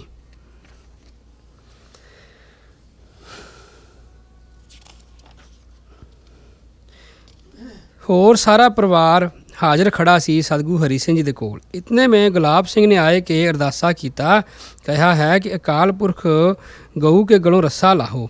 ਹੇ ਅਕਾਲ ਪੁਰਖ ਜੀ ਰੱਸਿਆ ਕਰੋ। 5-6 ਸਵਾਸ ਆਏ। ਸਵਾਸ ਲੈਂਦੇ ਲੈਂਦੇ ਸਵਾਸ ਬਾਹਰ ਹੀ ਰਿਹਾ। ਵੈਦ ਨੇ ਨਬਜ਼ ਦੇਖੀ ਤਾਂ ਕਿਹਾ ਧਰਨ ਕੋਲੋਂ ਨਬਜ਼ ਛੜ ਖੜੀ ਹੋਈ ਹੈ।